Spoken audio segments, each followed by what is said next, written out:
The icy air of Zurich cut through my face like glass blades as I ran down the Hauptbahnhof platform.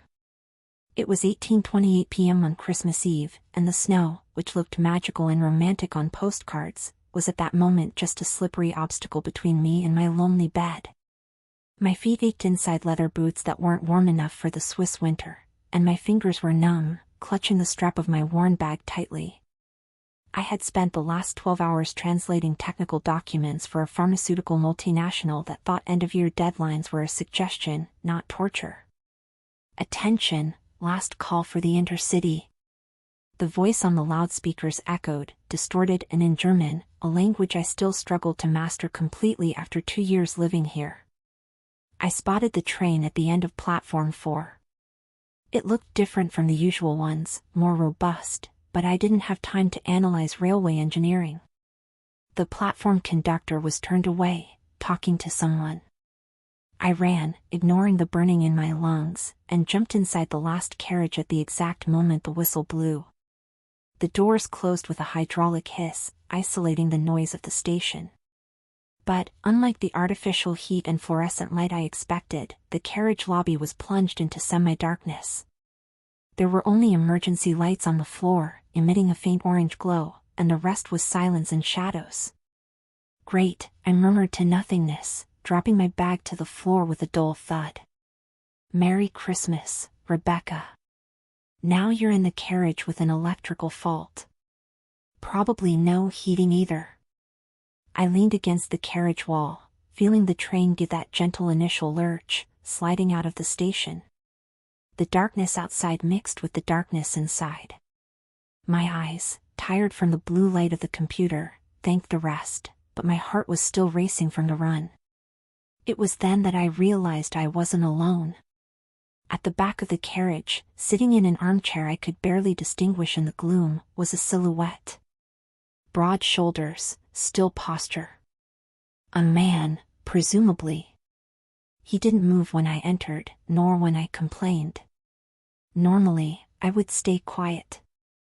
I would take out my phone and pretend to be busy. But the adrenaline, mixed with exhaustion and the crushing melancholy of that date, released a latch inside me. My therapist called it emotional overflow. I called it having nothing left to lose.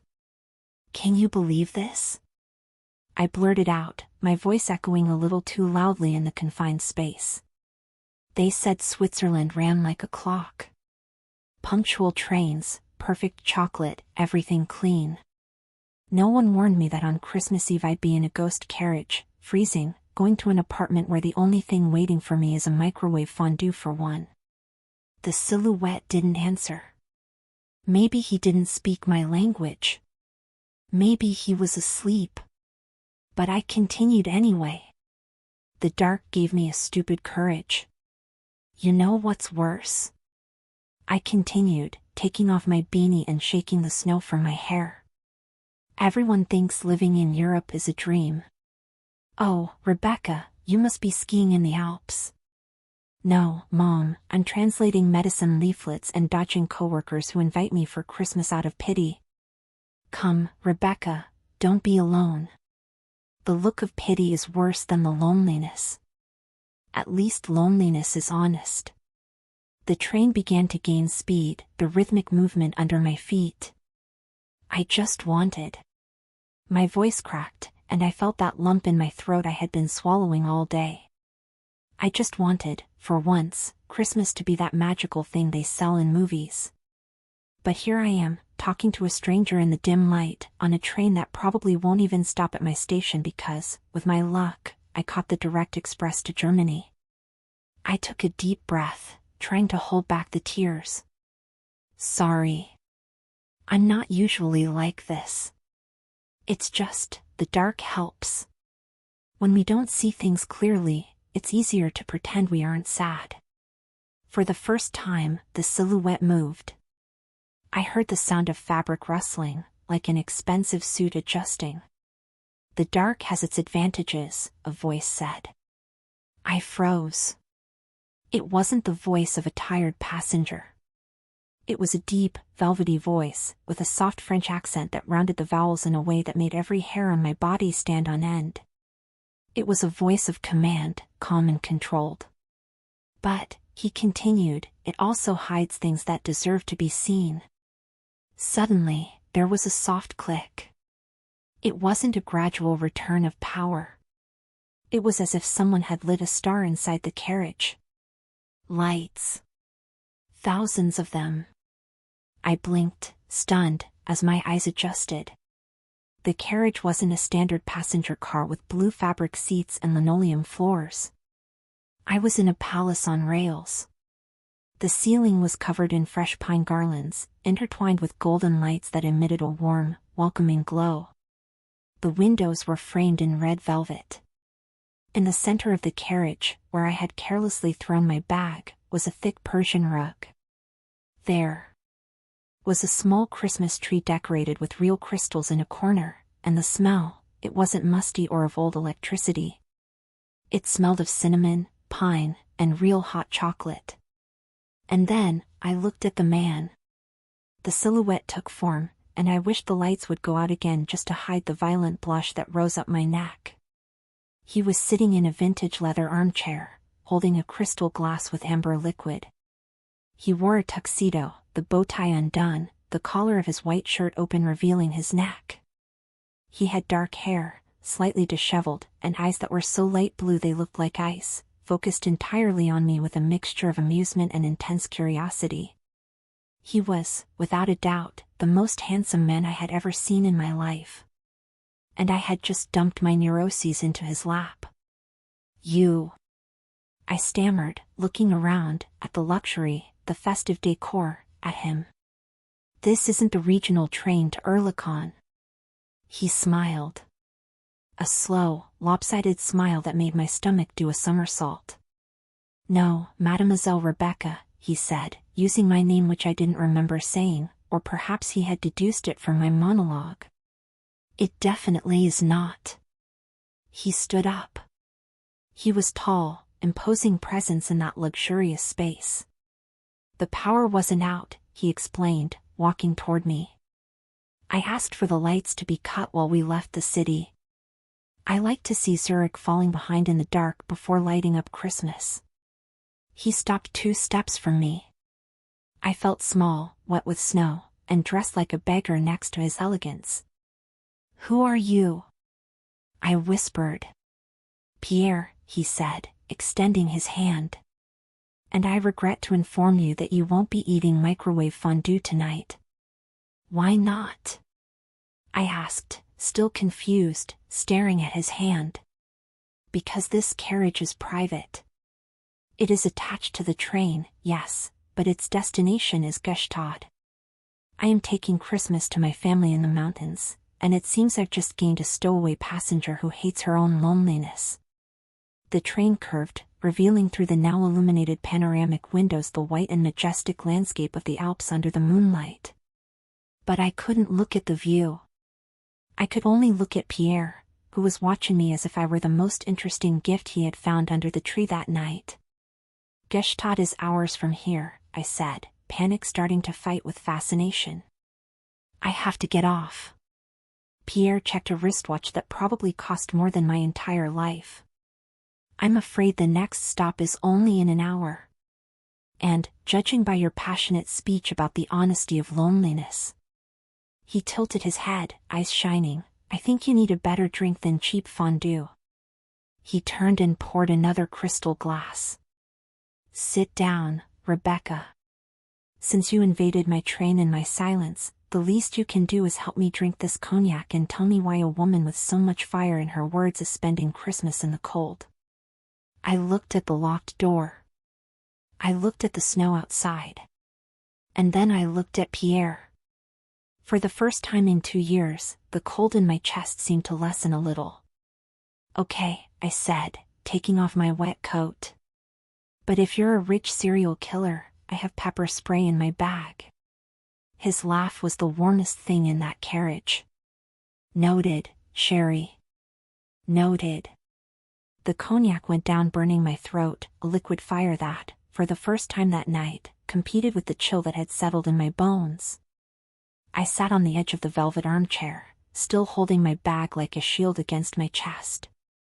Pierre sat across from me, relaxed, one leg crossed over the other, the black tuxedo contrasting with the absurdly festive decor of the carriage.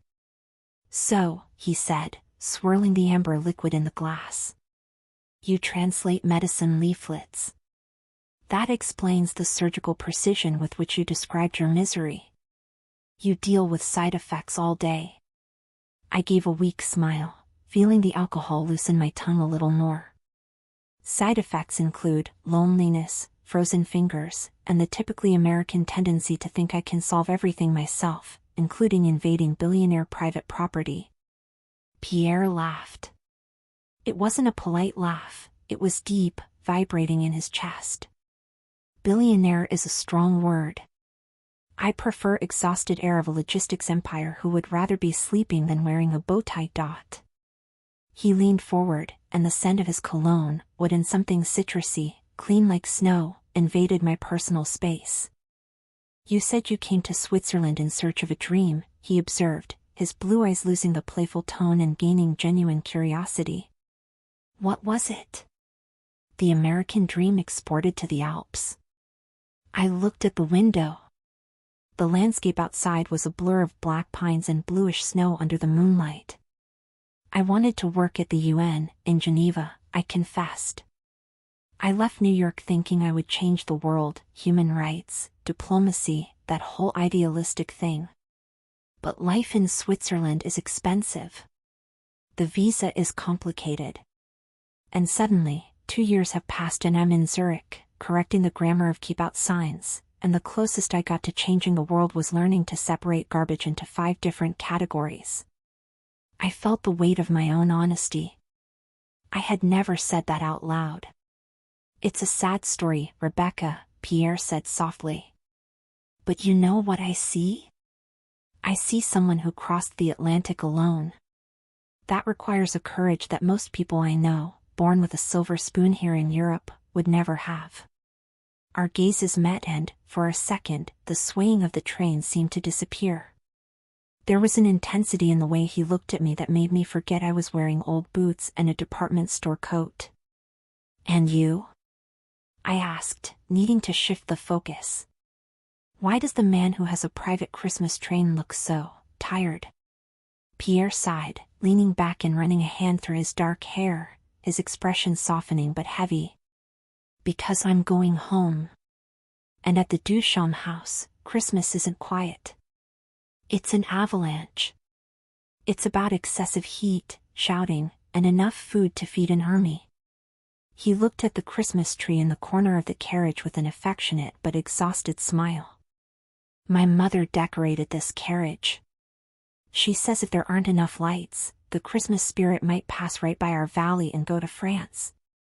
She loves intensely, and that can be overwhelming."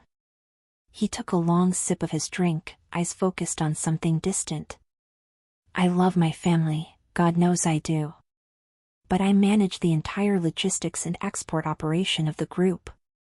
Cargo trains crossing all of Europe, ships, million-dollar contracts, the responsibility of maintaining the legacy my grandfather built.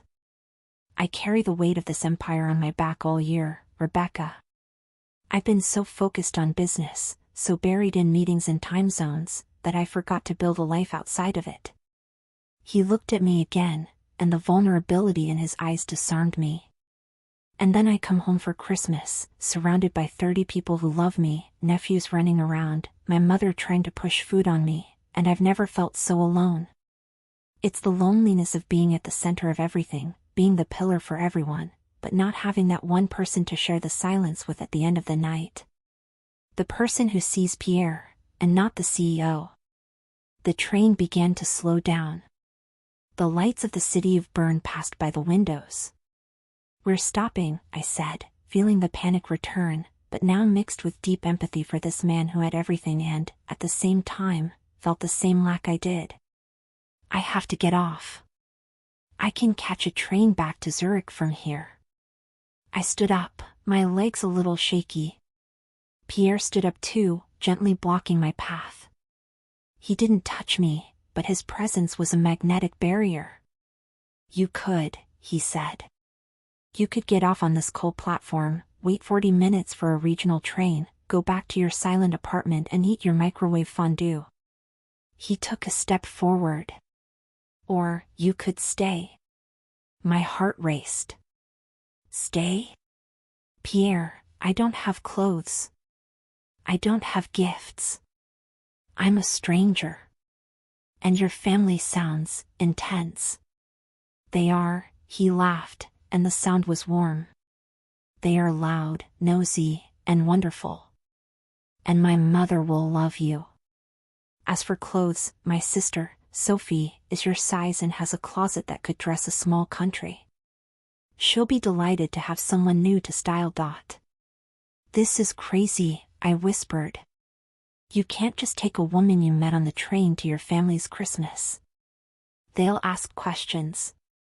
Let them ask, he challenged. It's Christmas Eve.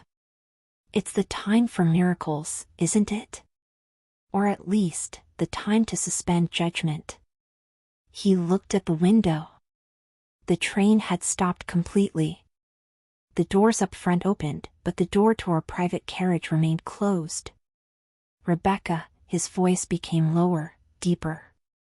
I'm not inviting you just because you're beautiful or because your story touched me. I'm inviting you because, selfishly, the idea of walking into that house full of love, but feeling alone in the crowd, suddenly seems unbearable if I know I left you on this platform.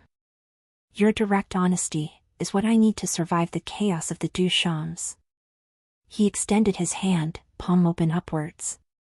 My mother has a saying, the table is always bigger than the family. There is room for you. Come with me to Gstaad.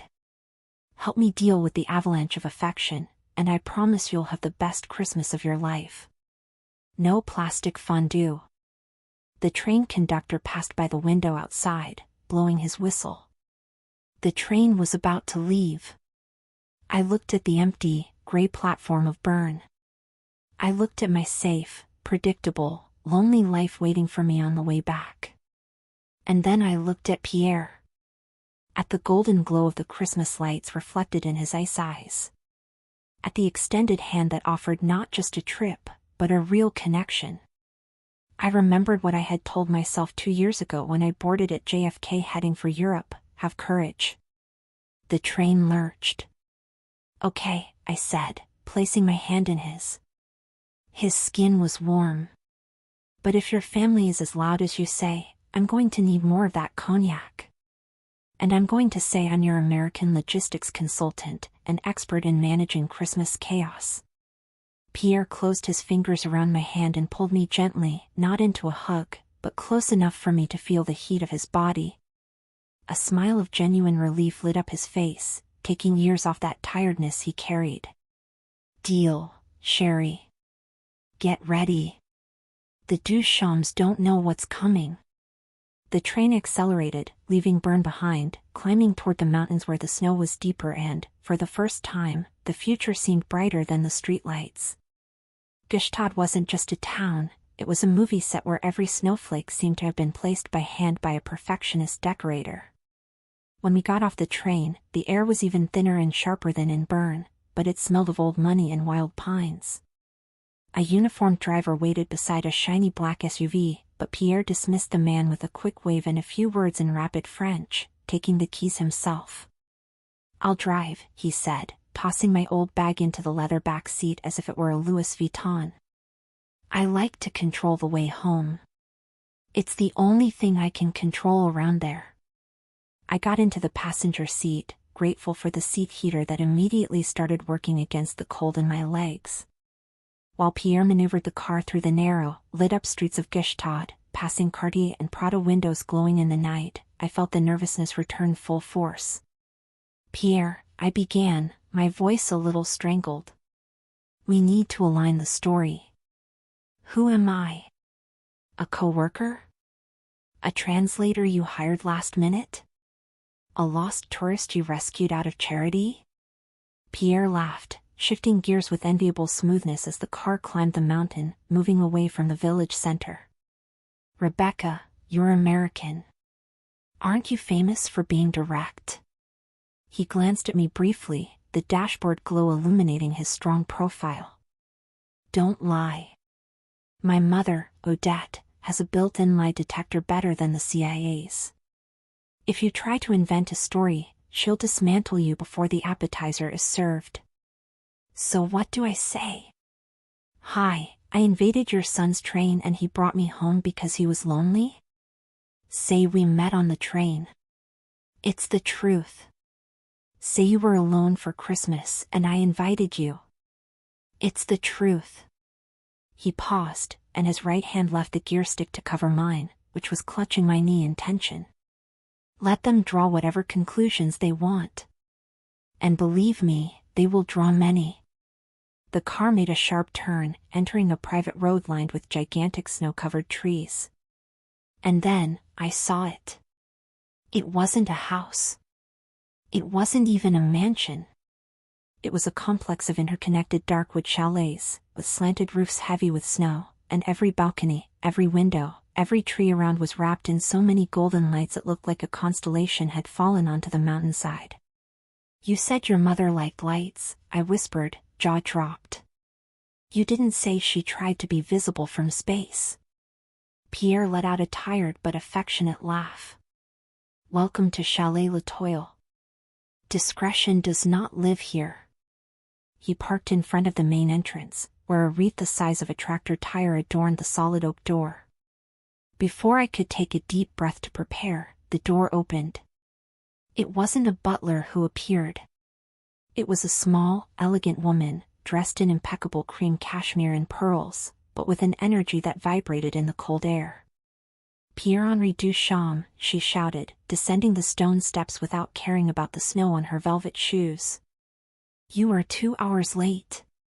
The roti's almost overcooked and your father has already opened the second bottle of Bordeaux. Pierre got out of the car, and his posture changed. The weight on his shoulders seemed to relax a little. He opened his arms and the woman threw herself into them. Maman, it was snowing. And you know the train is slow. The train is slow because you insist on stopping to look at the landscape, she retorted, planting a loud kiss on his cheeks, left and right, and then holding him by the shoulders to examine him. You're pale. You're thin. Don't they feed you in Zurich? I'm going to sue your housekeeper. It was then that she looked over his shoulder and saw me. I had just gotten out of the car, feeling out of place with my synthetic coat and worn boots in the snow of that palatial entrance. Odette Duchamp stopped. The silence lasted 2 seconds. Who? She began, eyes narrowed, assessing. Who is this vision? Pierre walked over to me, putting his arm around my waist with a naturalness that made me shiver. It wasn't possessive, it was protective. An anchor. Maman, this is Rebeca. He squeezed me slightly against his side. She's American. She was traveling alone in my carriage. I couldn't let a lady spend Christmas eating frozen food, could I? Odette's eyes widened. She looked at Pierre's hand on my waist. Looked at my face flushed from the cold. And then, a slow and absolutely delighted smile spread across her face. An American? She clapped her hands once, delighted. Oh, I love Americans. So alive. So dramatic. She ran to me, ignoring the outstretched hand I offered for a formal handshake, and pulled me into a hug that smelled of expensive lavender and spices. Welcome, Sherry. Come in before you freeze that pretty little nose. Pierre, you animal, why is she wearing this thin coat? Do you want to kill her with pneumonia before dessert? I'm fine, Mrs. Duchamp, thank you, I managed to say, stunned by the whirlwind.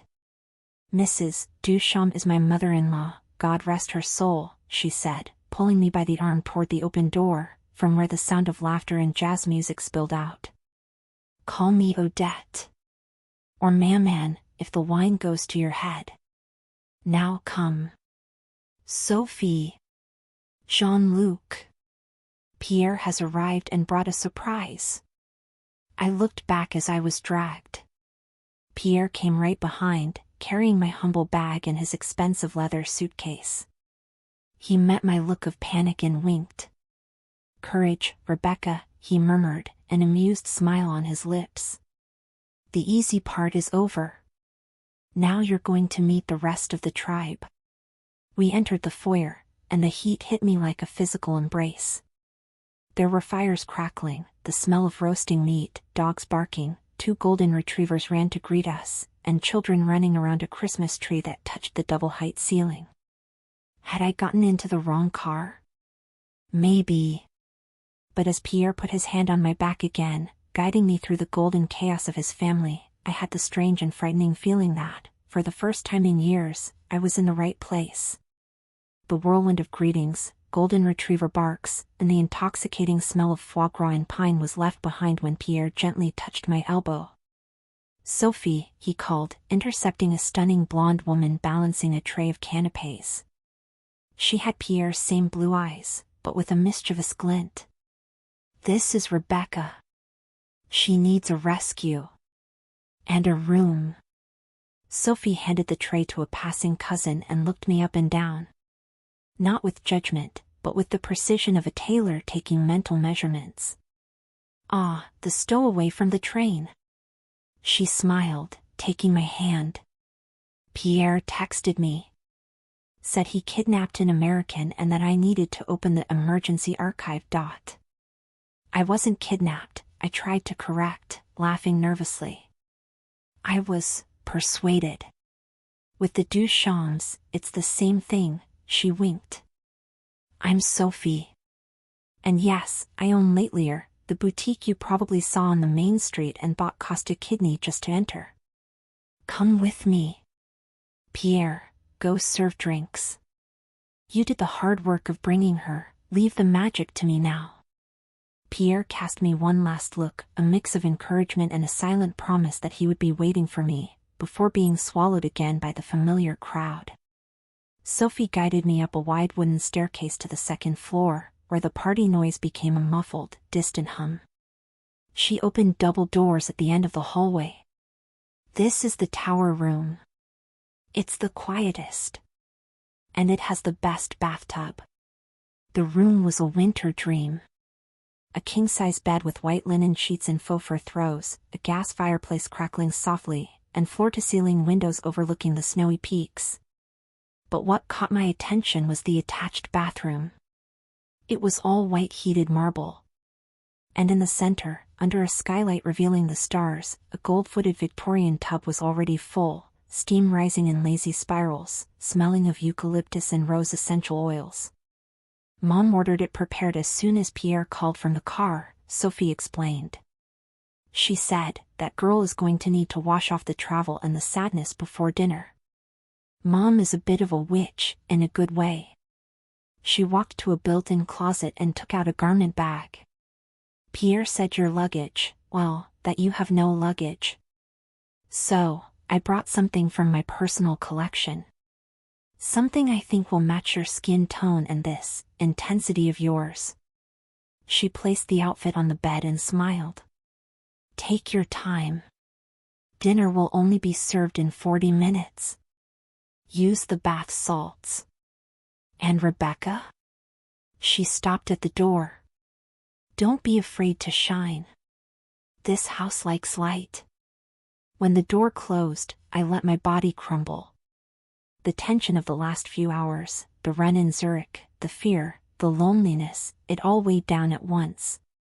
I stripped off the damp, cheap clothes I was wearing and got into the hot water. The heat was a shock, but the good kind. It penetrated my frozen muscles, thawing parts of me I didn't even know were cold. I sank up to my neck, closed my eyes, and let the smell of eucalyptus clear my mind. For 20 minutes, I wasn't the exhausted translator, nor the lonely American. I was just a body floating in heat and silence. When the water started to cool, I got out and wrapped myself in a fluffy robe that felt like a hug. I dried my hair with the powerful dryer in the bathroom, letting the natural waves fall loose down my back, wild and voluminous, shining under the warm room light. Then, I went to the bed. The dress Sophie had left was breathtaking. It was a velvet model in a deep shade of wine, almost ruby, perfect for Christmas, but without being cliché. It had an off-the-shoulder neckline that highlighted the décolletage, tight long sleeves, and a skirt that hugged the waist and fell fluidly to the feet, with a daring but elegant side slit. I slid the fabric over my body. The velvet was soft against my skin, heavy and luxurious. The fit was perfect, as if it had been made for me. I walked to the large full-length mirror in the corner of the room. I stopped. The woman staring back at me didn't look like the Rebeca who ate instant noodles in Zurich. Dark hair fell in cascades over bare shoulders, contrasting with the intense red of the dress. The velvet caught the firelight, creating shadows and highlights that drew my curves in a way I had forgotten existed. The romantic cut of the neckline left my neck exposed, vulnerable, and feminine. My eyes, previously tired and circled by dark rings, now shone with the reflection of the warm room lights and, perhaps, with a new spark of life. My skin, flushed from the hot bath, had a healthy glow. I brought my hand to my neck, touching the bare skin. Wow! I whispered to the reflection. I had forgotten. In the rush of paying bills, adapting to a cold country, being strong and independent, I had forgotten to feel beautiful. I had forgotten the feeling of being a woman who deserves to be looked at, admired. A lonely tear rolled down, but it wasn't sadness. It was a reunion. I was there. Rebeca was there, underneath all the layers of protection I had built. I smoothed the velvet over my hip, feeling powerful. The romantic air of the dress didn't make me look fragile, it made me look like the heroine of a classic novel. Someone knocked lightly on the door. Rebeca? Pierre's voice was muffled by the wood. Dinner is about to be served. And if I don't take you down, Logan, my 7-year-old nephew, threatened to come get you to show off his Lego collection. I smiled, wiping my face quickly and taking a deep breath. I'm coming, Pierre. I took one last look in the mirror.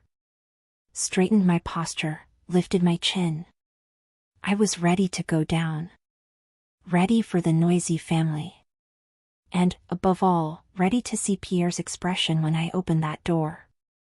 My hand hovered over the cold bronze doorknob for a second, the metal contrasting with the feverish temperature of my skin. On the other side of that solid oak door was Pierre. And beyond him, a world of opulence, tradition, and family expectations to which I had no invitation, just an improvised agreement on a train. I took a deep breath, smelling the residual scent of roses from my bath, and turned the knob. The door opened with a soft, almost imperceptible sound. Pierre was leaning against the opposite wall of the hallway, arms crossed, head down as if lost in deep thought. He had changed out of the crumpled tuxedo from the trip. Now he wore a deep navy blue, almost black, velvet suit, with an impeccable white shirt, no tie, the first buttons open revealing the tan skin of his neck. At the sound of the door opening, he raised his head. His movement stopped halfway. His arms uncrossed slowly, falling to his sides as if they had lost their strength. The hallway went silent. Not the awkward silence of strangers, but the charged silence of lightning about to strike the ground. Pierre said nothing. He just looked. His eyes, that piercing Arctic blue, roamed every inch of me.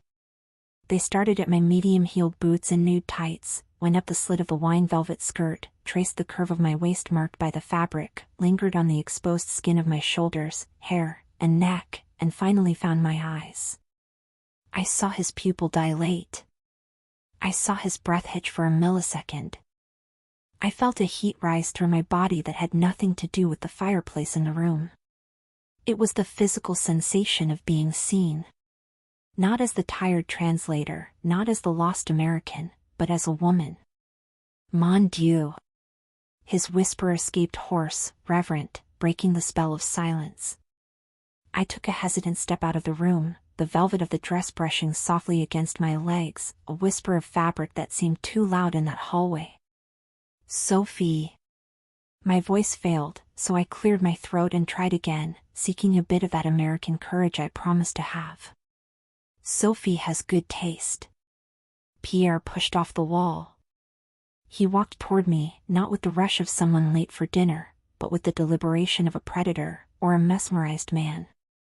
He stopped just a step away, invading my personal space with his scent of wood, cognac, and fresh snow. Sophie has good taste, he agreed, his voice vibrating deep and low, sending shivers down my neck. But I confess you made my heart stop more intensely than the first time. I blushed violently, and he smiled. Not that tired smile from the train, but a new smile, dangerous and enchanted. He extended his hand slowly. I held my breath as his fingers grazed my face, descending down the bare skin of my shoulder.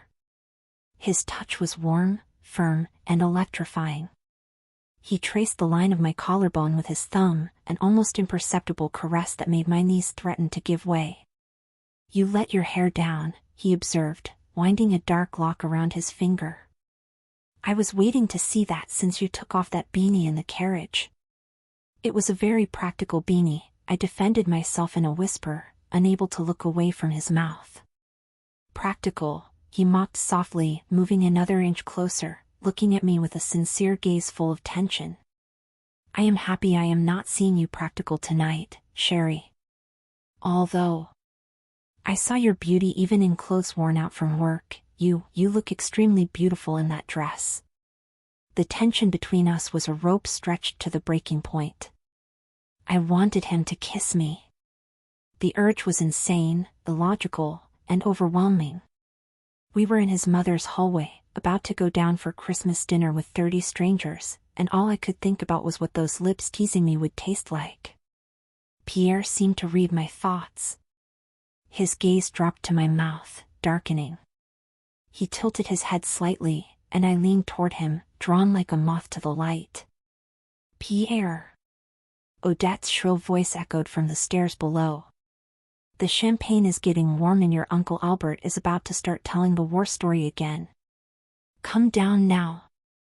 Pierre closed his eyes and let out a sigh, his forehead touching mine for a brief second. Family, he murmured, without pulling away completely. They have an impeccable talent for interrupting perfect moments. I laughed, the sound nervous and relieved, dissipating the magnetic intensity of that almost kiss. I think we better go down before she comes to get us. Pierre pulled away, but only enough to offer me his arm. Ready, Cinderella. Let's face the dragons. I interlaced my arm with his. The velvet of my dress brushed against the velvet of his suit, creating static friction that seemed to symbolize everything happening between us. We walked to the top of the grand wooden staircase. Down below, the main hall was a spectacle. The double-height ceiling was dominated by a gigantic Christmas tree, twinkling with thousands of white lights and crystal ornaments. Stone fireplaces roared on both sides of the hall. Waiters circulated with silver trays, the sound of a grand piano being played live mixed with laughter, barking, and the clinking of glasses. It was a scene of royalty. And I was about to walk into it. I felt my hand grip Pierre's arm tightly. I don't belong here, I whispered, the imposter syndrome returning. Look at them. It's all so perfect. Pierre stopped on the first step. He covered my hand with his, pressing it against his body, anchoring me. Look again, he said, close to my ear, with an amused tone. My Uncle Albert has cornered my cousin's new boyfriend and hasn't stopped talking about his fishing trips for 40 minutes. My Aunt Celine let the sauce overcook and is having a minor breakdown in the kitchen. And the dogs, well, they are strategically conspiring to steal the ham from the cold cuts table. It's not perfect, Rebecca. It's just loud and expensive. He turned his face to me, and the seriousness in his eyes calmed me. And you belong anywhere you want to be. Now, chin up. You are the most beautiful woman in this house, and I intend to show you off like a treasure I found on Christmas Eve. I smiled, feeling a wave of borrowed confidence. All right. Let's go. We began to descend. As we went down, the noise of the hall began to diminish.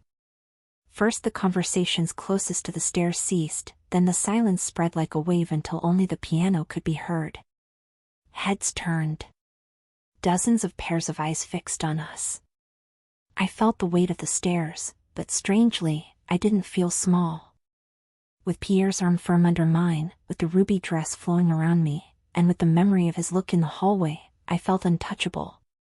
Odette was at the foot of the stairs, holding a flute glass. Sophie was beside her, with a triumphant smile. When we reached the bottom step, Pierre didn't let go. On the contrary, he pulled me a little closer, in a gesture of subtle possessiveness that sent a clear message to the whole room: she's with me. "Maman," Pierre said, his calm voice projecting effortlessly. "Sorry for the delay." Rebeca was acclimating. Odette looked at us. She looked at her son, who seemed more alive and alert than he had been in years. And then she looked at me. "Worth the wait," declared the matriarch, raising her glass. "Red suits you very well, dear. It is the color of life." And this house was desperately in need of a little life.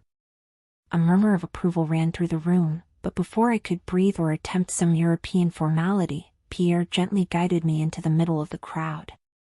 "Family," he said, raising his voice just enough to be heard above the jazz. "This is Rebeca. No last names. No complicated explanations about trains or contracts. Just my name, as if that were all that mattered." And then, the dam broke. There were no formal handshakes. A woman with Pierre's same smile, probably another aunt, appeared out of nowhere and pulled me into a tight hug, kissing my cheeks 3 times. "Oh, ma chérie, your hands are freezing," she exclaimed. "Pierre, get her some mulled wine. She needs warmth." Before I could answer, a large man with a booming laugh slapped Pierre on the back and winked at me. "So this is the reason the king of the clock finally came down from his ivory tower? Nice to meet you, Rebeca. I'm Cousin Luke. If he bores you, come sit with me, I tell embarrassing stories from his childhood." I laughed, caught off guard by the warm reception, but the real attack came from below. I felt something tug at the skirt of my dress. I looked down and saw a boy of about 7, with messy hair and a crooked bow tie, accompanied by a smaller girl holding a doll. "Are you the Christmas princess?" asked the girl, eyes wide. "Chloe," the boy scolded her, rolling his eyes with the wisdom of an older brother. "Princesses wear crowns. She doesn't have a crown. She's Uncle Pierre's girlfriend." I felt my face heat up, but before I could correct them, Pierre squatted beside me, getting down to the children's level. "She's better than a princess, Chloe," Pierre said, with an amused glint in his eyes. "She is an American adventurer who invaded my train. And Louis." He messed up the boy's hair. "Watch out with the tough questions or you get no dessert." "You invaded the train? Like a pirate?" Louis asked, now looking at me with absolute admiration. "Something like that," I replied, playing along and squatting too, ignoring the slit in the dress. But instead of a sword, I had a bag full of translated documents. The children laughed, and suddenly I was surrounded by them, answering questions about America, if I knew Spider-Man, and if I liked snow. I looked up and met Pierre watching me from above. He had his hands in his pockets, a lopsided, satisfied smile on his lips. There was no tiredness in that face now. There was only warmth that made me want to stay there forever. "Attention, everyone. To the table." Odette's voice cut through the hubbub. The movement to the dining room was happy chaos. Children running, adults finishing their glasses of wine, dogs barking in excitement. Pierre offered me his hand to help me up and guided me through the confusion. When we reached the long, magnificent table, he pulled out the chair for me. As I sat down, he leaned in, his mouth brushing my ear under the pretext of helping me adjust the dress. "You conquered the royal guard," he whispered, his warm breath against my neck. "The children have already decided you stay. Louis is the toughest judge in this house, and he just promoted you to official American pirate." "And is that good?" I asked, turning my face slightly toward him. Our noses almost touched. His scent was intoxicating. "That is dangerous," he murmured, with a playful tone hiding something deeper. "Because now that they like you, my mother will never let you leave. And I won't even try to stop her." He pulled away and sat next to me. Under the table, I felt his knee touch mine. A firm, constant, deliberate touch. And in that sea of unknown faces and familiar laughter, that touch was the only anchor I needed. I had gotten on the wrong train, yes. But looking at Pierre pouring my wine with a half-smile on his lips, I was absolutely certain that fate made no mistakes. Dinner at the Duchamp house wasn't a meal, it was an opera in 3 acts, watered with wines that cost more than my annual rent and laughter that cost nothing. While platters of roast veal, potato gratin, and caramelized vegetables passed from hand to hand, I found myself doing something I hadn't done in years. I forgot about myself. I forgot the lonely translator in Zurich. I forgot the cold. I was too busy laughing at Cousin Luke's stories, debating with little Louis about whether the Statue of Liberty would fit in their garden. We concluded no, because of the trees, and, mainly, trying to maintain sanity with Pierre's constant presence beside me. He was the perfect host, refilling glasses, laughing at the right moments, but his attention was anchored on me. It was as if there were an invisible thread connecting us. Under the white linen tablecloth, his knee remained pressed against mine. Sometimes, when Odette told an embarrassing story about his childhood, he pressed his leg a little harder against mine, a silent request for complicity.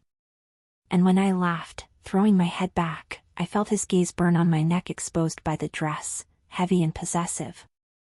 "So, Rebeca," said Odette, when dessert, a bûche de Noël that looked like a work of art, was served. "Pierre told us you work with words. But he didn't say what exactly you do that left him so fascinated as to kidnap you from a train." The table went silent. I felt heat rise to my cheeks. Pierre opened his mouth to answer for me, to protect me, but I placed my hand on his forearm, stopping him. "I didn't need to be saved. Not tonight. I translate complicated things to make them understandable, madam." "Odette," I corrected, smiling at her. "Sometimes they are medical documents, sometimes technical manuals. But I think what caught your son's attention wasn't my work. It was the fact that I told him, clearly and out loud in a dark carriage, that Swiss Christmas needed more human warmth and fewer punctual clocks." Odette widened her eyes, surprised, and then let out a delightful laugh. "Touché," she exclaimed, raising her glass. "Finally someone who tells the truth to this stubborn man. Pierre needs fewer clocks and more life." A toast to the American who invaded the train. To the American, the whole table echoed. Pierre leaned toward me, his warm breath brushing my ear as everyone drank. "You are dangerously close to becoming my mother's favorite," he whispered. "I'm going to have to start competing for your attention." "Do you like to compete, Pierre?" I teased, turning my face to face him, our lips inches apart. His smile disappeared, replaced by that blue intensity that made my world spin. "I don't compete for what I want, Rebeca. I conquer." The sentence hung in the air, vibrating between us, until Sophie announced that coffee would be served on the heated terrace. The movement from the table to the terrace was slower, lazier. The food and wine had left everyone in a state of sleepy contentment.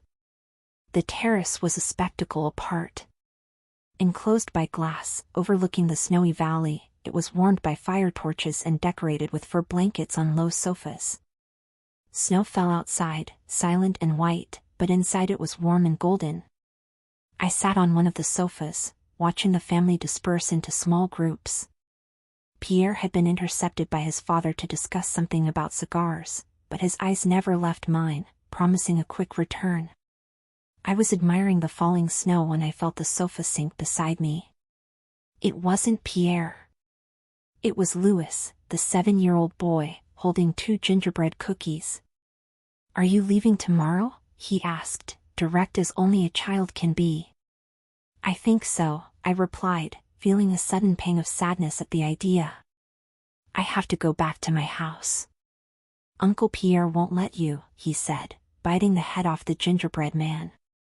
"He never looks at guests the way he looks at you." "And how does he look at me?" I asked, curious. Louis shrugged.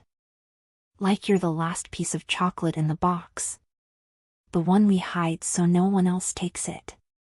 I laughed, surprised by the childish wisdom, but my laughter died when I saw Pierre walking toward us. He had gotten rid of the velvet jacket, and the sleeves of his white shirt were rolled up to his elbows, revealing strong forearms. He looked relaxed, at home, but his eyes were fixed on me with predatory determination. "Louis," said Pierre, stopping in front of us. "I think your mother is looking for someone to help open the younger kids' presents. And I think that someone is you." Louis rolled his eyes but smiled. "Got it. You want the American pirate all to yourself. Fine. But tomorrow I want to know more about New York." The boy ran off, and Pierre took his place, but much closer. He draped his arm over the back of the sofa, his fingers absently playing with a lock of my hair that fell over the wine velvet of the dress. "He's right, you know," said Pierre, his voice low, intimate. "About New York? About me wanting you all to myself." My heart skipped a beat. The air around us seemed to have become denser, charged. "Pierre," I began, but he shook his head gently. "Shoo, don't analyze. Don't translate. Just feel." He took my hand and stood up, pulling me with him. "Come. There's something I want to show you." He guided me away from the sofas, opening a glass door that led to an outdoor balcony, smaller and private, away from the family's gaze. The cold of the night hit us immediately, a shocking contrast to the heat of the terrace, but Pierre didn't let me freeze. He immediately positioned himself behind me, wrapping me in his arms, his broad back serving as a shield against the wind, his chest pressed against my back. "Look," he whispered in my ear, pointing to the valley. Down below, Gstaad shone like a sea of diamonds. But it wasn't the town holding my attention. It was the feeling of his body molded to mine. I felt his heat through the velvet of my dress, felt the beating of his heart against my shoulder blades. "It's beautiful," I murmured, my voice trembling, and not from the cold. "I used to come here when I wanted to get away from everything," he said, his chin brushing the top of my head. "I'd look at this white vastness and feel small. Alone." He tightened his arms around my waist, one hand moving up to rest over my heart, which was beating wildly. "Today, I look out there, and I don't feel like running away. Because the only thing I want to look at is right here, in my arms." I turned in his embrace, facing him. The moonlight reflected on the snow and illuminated his face, highlighting the angles of his jaw, the shadow of his lashes over blue eyes that were now dark with desire. "Pierre, this is fast. Insane. We met hours ago. Time is relative, Rebeca. I spent years meeting people who made me feel nothing. And it took a second, in the dark of a train, to know you would be a problem." He raised his hand and held my face, his thumb caressing my lower lip, making it tingle. "A wonderful, beautiful, chaotic problem that I have absolutely no intention of solving. I just want to experience it." "And what happens when Christmas is over?" I asked, the fear of reality trying to invade our bubble. "When I have to go back to Zurich and you to your empire of clocks?" Pierre smiled, and it was a sad smile, but full of determination. Then we'll deal with that. But now is Christmas Eve. And I have a gift I desperately need to unwrap. He didn't wait for an answer. He didn't need to. Pierre lowered his head and, finally, after hours of tension, stolen glances, and touches under the table, he kissed me. It wasn't a soft romance movie kiss. It was a kiss of hunger. It was the collision of two lonely worlds that finally met. His lips were warm, firm, demanding. I felt his hand tangle in my hair, pulling me closer, until there was not even a millimeter of air between us. I responded with the same intensity, my hands rising to grip his shoulders, feeling the texture of the velvet under my fingers.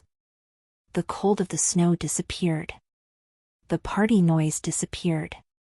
There was only Pierre, the taste of wine and promises, and the absolute certainty that this was the best mistake I had ever made in my life. When we broke apart, panting, his forehead resting on mine, I saw steam coming from our mouths, mixing our breaths in the freezing air. "Merry Christmas, Rebeca," he whispered, his voice hoarse. I smiled, feeling dizzy, alive, and for the first time in a long time, completely home. "Merry Christmas, Pierre." The night ended not with more fireworks, but with a comfortable, shared silence. Pierre walked me to the tower room door, kissed my forehead with a tenderness that made my knees shake more than the passionate kiss on the balcony, and whispered a "Sleep well, my American" that echoed in my dreams. I woke up slowly. There was no alarm clock, no noise of Zurich traffic, no usual cold of my poorly insulated apartment. There was only light. A white, limpid, brilliant light streaming through the panoramic windows, reflected by the eternal snow of the Alps.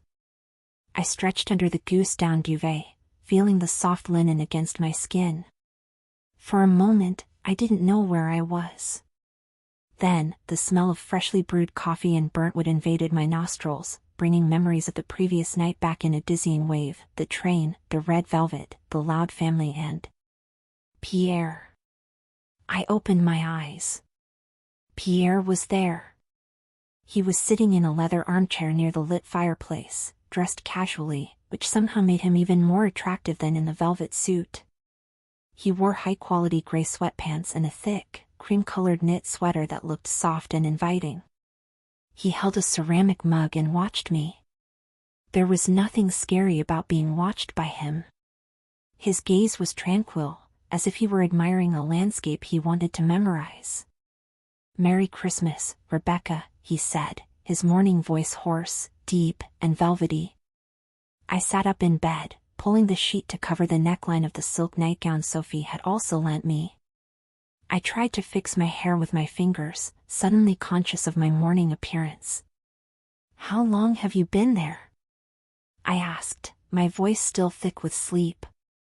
"Long enough to see the sunlight touch your face," he replied, standing up and walking to the bed. "And long enough to ensure Louis and Chloe didn't invade the room jumping on the bed." I stood guard at the door. He sat on the edge of the mattress, his weight sinking the bed and making me slide imperceptibly toward him. He placed a breakfast tray on the nightstand: fresh croissants, red berries, homemade jams, and a steaming pot of coffee. "Room service," he joked, pouring a cup and handing it to me. "I thought you'd prefer to wake up slowly before facing the chaos of the Duchamp Christmas morning. My mother is already downstairs organizing the gift distribution as if it were a military operation." I took the cup, warming my hands on the ceramic. "Thank you, Pierre. This is surreal. Yesterday I was eating a granola bar for lunch, and today you are where you should be," he completed, reaching out to brush a lock of hair falling over my eyes. The touch of his fingers on my cheek was light, but sent an electric current straight to my heart. He withdrew his hand and took something out of his sweater pocket. A small package wrapped in simple brown paper, tied with rustic string. "I didn't have gifts," he began, seeming suddenly shy, a vulnerability that contrasted with his usual confidence. "I didn't have time to go to town, and the shops are closed. But I couldn't let this morning pass without giving you something." Pierre, you gave me a Christmas, I said, moved. You gave me a family for a night. That is more than I could ask for. Open it, he insisted gently. I set the coffee aside and untied the knot in the string. The paper fell away, revealing a notebook. It wasn't just any notebook. It was bound in aged leather, soft to the touch, the color of rich cognac. On the cover, there was a discreet Duchamp family emblem, but what caught the eye was the texture. It seemed to have history. It was my grandfather's, Pierre explained, watching my reaction. He used it to draw the first sketches of the watches. It was kept in my office for years, blank, waiting for purpose. I opened the first page. The paper was thick, high quality, cream-colored. In the center of the first page, Pierre had written in elegant, angular handwriting, using dark blue fountain pen ink. For Rebeca, who uses words to translate the world, but who used silence and a look to rewrite mine. Gstaad, Christmas 2025. I felt my eyes water. It wasn't expensive jewelry. It wasn't brand-name perfume. It was something that recognized who I was. Recognized the frustrated writer, the translator, the woman who loved words. You said you wanted to change the world, Pierre said, his voice low. Maybe you start by writing your own story, instead of translating others. I want that notebook to be the place where you don't need to be technical, nor precise. Just you. It's the most beautiful gift I've ever received, I whispered, running my hand over the written page. I looked at him, and gratitude overflowed. I leaned forward, and he met my movement halfway. The kiss tasted of coffee and morning promises. It was slow, lazy, and incredibly intimate. There wasn't the urgency of the balcony, nor the tension of the hallway. There was just the comfort of two bodies waking up together and liking it. He held my face, deepening the kiss, his thumb caressing my jaw. I felt his soft sweater under my hands, felt the solid warmth of his chest. When we parted, he rested his forehead on mine. Now, he said, with a reluctant sigh. We have two options. We can lock this door, ignore Christmas, and spend the whole day in this bed discovering if you like croissants as much as you like invading trains. He nibbled my lower lip, making me gasp. Or we can go down, where my mother is probably about to send the dogs to get us, and you can see Louis trying to build a 5,000-piece Lego castle.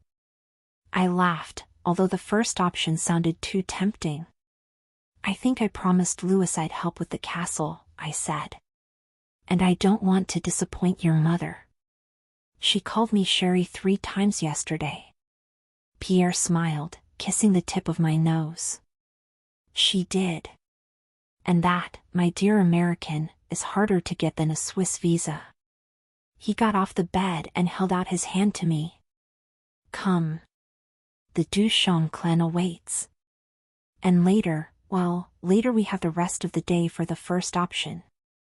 I accepted his hand, leaving the warmth of the sheets for the warmth of his presence.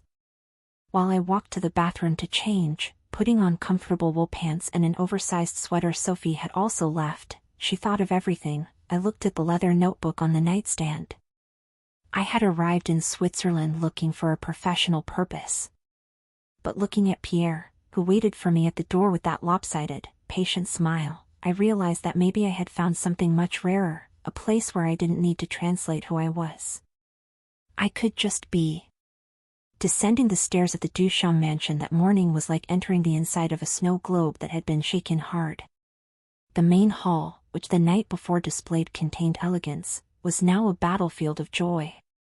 Torn wrapping paper covered the floor like giant confetti, gold ribbons hung from the chandeliers, likely the dog's work, and the sound of jazz had been replaced by children's shouts and the noise of electronic toys. Pierre stopped in the middle of the stairs, his warm hand at the base of my back, and observed the scene. "Are you sure you want to go down?" he asked, his voice brushing my ear. "There's still time to run back to the room and claim a sudden migraine. I'd bring you chocolate." I looked at him. The morning light highlighted the almost invisible gray strands at his temples and the softness in his expression that I knew the outside world, the world of business and logistics, rarely saw. And miss the chance to build a Lego empire? I replied, smiling. Never. Besides, I think I saw your Aunt Celine serving mimosas. I'm American, Pierre. Brunch is our religion. He laughed, kissing my temple. Let's go then, my brave American. As soon as we stepped into the hall, we were swallowed. Louis, the little 7-year-old dictator, ran up to us with a Lego box almost his size. You took too long, he accused, looking at me. Doesn't Uncle Pierre let you out of the room? I felt my face heat up, but Pierre didn't even blink. Uncle Pierre was ensuring Rebeca had a hearty breakfast, Louis. Building castles requires energy. We spent the next 2 hours on the plush Persian rug. Me, Pierre, and Louis, surrounded by thousands of gray plastic bricks. Seeing Pierre there was disarming. The man who commanded fleets of ships and trains was now lying on his stomach on the floor, seriously discussing the structural integrity of a Lego tower with a child. The sleeves of his cream sweater were pushed up, revealing strong forearms and the expensive watch that seemed out of place among the toy pieces. At one point, while Louis looked for a specific piece, Pierre looked up and found me watching him. He smiled, a lazy, satisfied smile. What is it? He whispered. Impressed by my medieval engineering skills? I'm impressed you haven't tried to outsource the construction to one of the cousins yet, I joked, snapping a window into place. I like building things, he said, and his gaze became intense, fixed on mine. I like seeing the pieces fit together. Especially when the final result is worth it. The implied message made my heart skip a beat. We weren't talking about Lego. Pierre. Phone. Sophie's voice cut the moment. She was standing at the office door, holding an old cordless phone that seemed to belong only to that house. It's from Tokyo. They say it's urgent. Something about the shipment at Yokohama port. The change in Pierre was instant and frightening. The lazy smile disappeared. The relaxed posture on the floor became rigid. The blue eyes, which seconds before were warm and playful, became cold, calculating. Christmas Pierre vanished, and Pierre Duchamp took his place. He stood up, brushing imaginary dust off his pants. Sorry, he said to me, but his voice was distant, professional. I need to take this. He took the phone from his sister's hand and walked toward the office, closing the heavy door behind him. I stayed there, sitting on the rug, a Lego piece in my hand, feeling a sudden chill. The bubble had burst. Reality, Tokyo, ports, millions of dollars, responsibilities, had invaded our mountain hideout. Don't make that face, said Louis, pulling my sleeve. He always does this. The phone rings, he turns into a statue and goes away. That's why he never has a girlfriend at Christmas. The child's words were like a punch to the stomach. He always does this. I stood up, excusing myself to Louis, and walked to the window overlooking the snowy garden. Insecurity, that old friend I had tried to leave in Zurich, came crawling back. Who was I kidding? I was a translator living paycheck to paycheck. He was a global tycoon. We had had 24 magical hours, but magic doesn't survive Monday morning. I felt a hand on my shoulder. It was Odette. She said nothing at first. Just stood beside me, watching the snow fall. She smelled of cookies and Chanel perfume. He hates that phone, she said calmly. I looked at her, surprised. It seems he's very good at what he does, I commented, trying to be polite. He is excellent. He is brilliant. But it is a burden. Odette turned to me, her blue eyes so much like her son's, but wiser. My husband, God rest his soul, loved the business. He lived for it. Pierre. Pierre does it out of duty. Out of honor. He carries the weight of the world, Rebeca. And that makes him lonely. She held my hand. Last night, on the terrace. I saw him laughing with you. Really laughing. Not that social laugh he uses at galas in Geneva. He was light. I haven't seen my sunlight in 10 years. I don't know if I can. I began, my voice cracking. I don't belong in his world, Odette. I translate medicine leaflets. He negotiates with Tokyo. His world is cold, my dear, said Odette, squeezing my hand. He doesn't need someone who belongs to his world. He needs someone to bring him home. Someone to make him hang up the phone. At that moment, the office door opened. Pierre came out. He looked tense, running a hand through his hair. He looked around the hall, ignoring the uncles and cousins, his eyes scanning the room until they found me at the window. The tension in his shoulders didn't lessen, but the urgency in his step increased. He walked straight to me, ignoring his mother, who smiled and moved away discreetly. Rebeca, he said, stopping in front of me. He seemed agitated. Is everything okay? I asked, trying to keep my voice neutral. Do you need to go? Tokyo sounds important. Pierre let out a heavy breath. There is a problem with customs. A 3 million franc contract is stuck. They want me to fly there tonight to solve it personally. I felt my heart sink. End of the line. This was it. The fairy tale ends here, with a first-class flight to Japan and me taking the regional train back to my gray life. I understand, I said, forcing a smile that hurt my soul. It's your job. You should go. I can catch the afternoon train too. I told them no. Pierre interrupted me. I blinked, confused. What? I told them no. I said it's Christmas. I said I have a team of competent lawyers we pay very well to solve this and that if they can't, they can look for another job on Monday.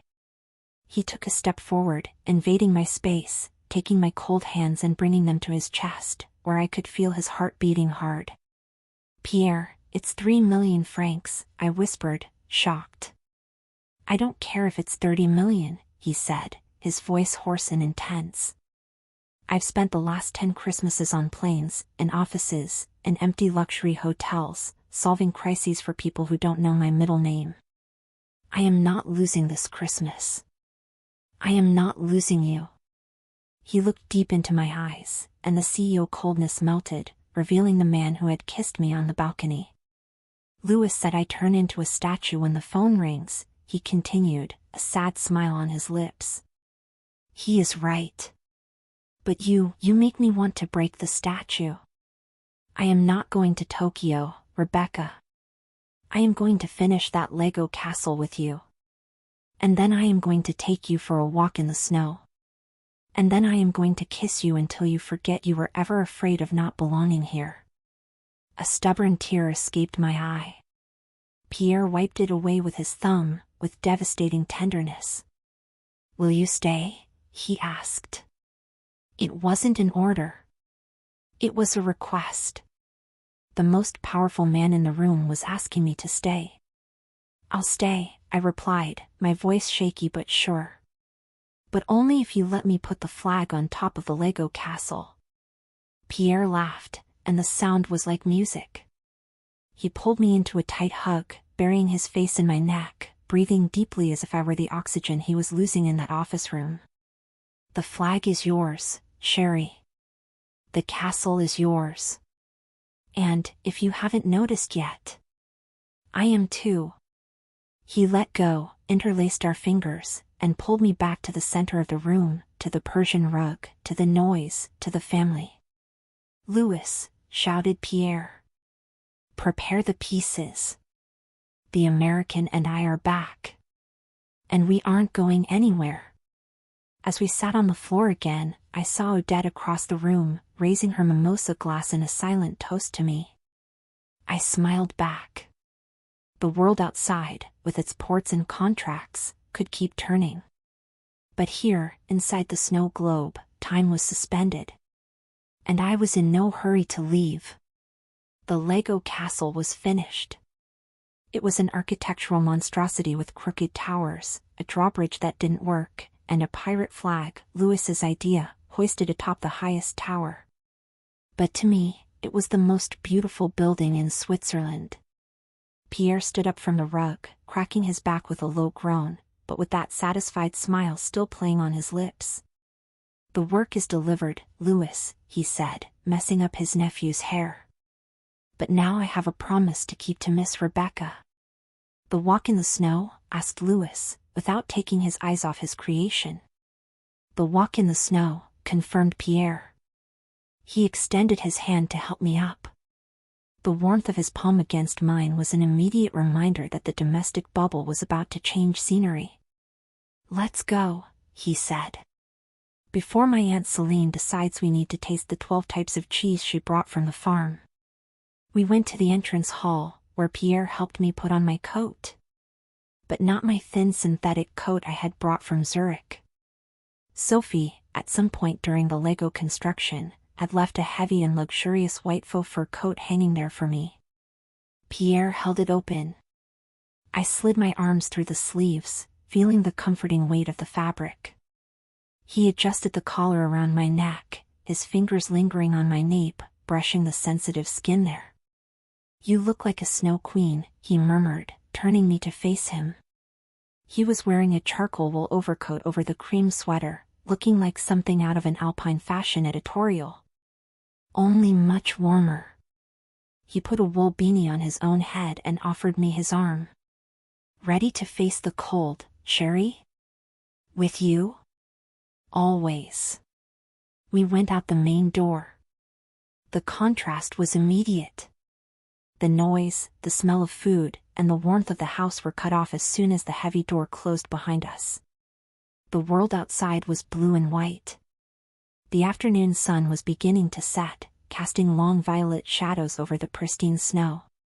The air was so pure it hurt the lungs, but in a good, invigorating way. We walked in silence for a few minutes, the only sound being the crunch-crunch of our boots sinking into fresh snow. Pierre didn't let go of my hand, he tucked it, along with his, into the deep pocket of his overcoat, keeping our fingers intertwined in a cocoon of shared warmth.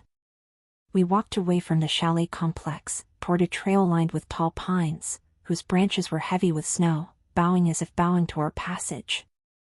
"Do you regret it?" I asked, breaking the silence. The question hung in my throat since the living room.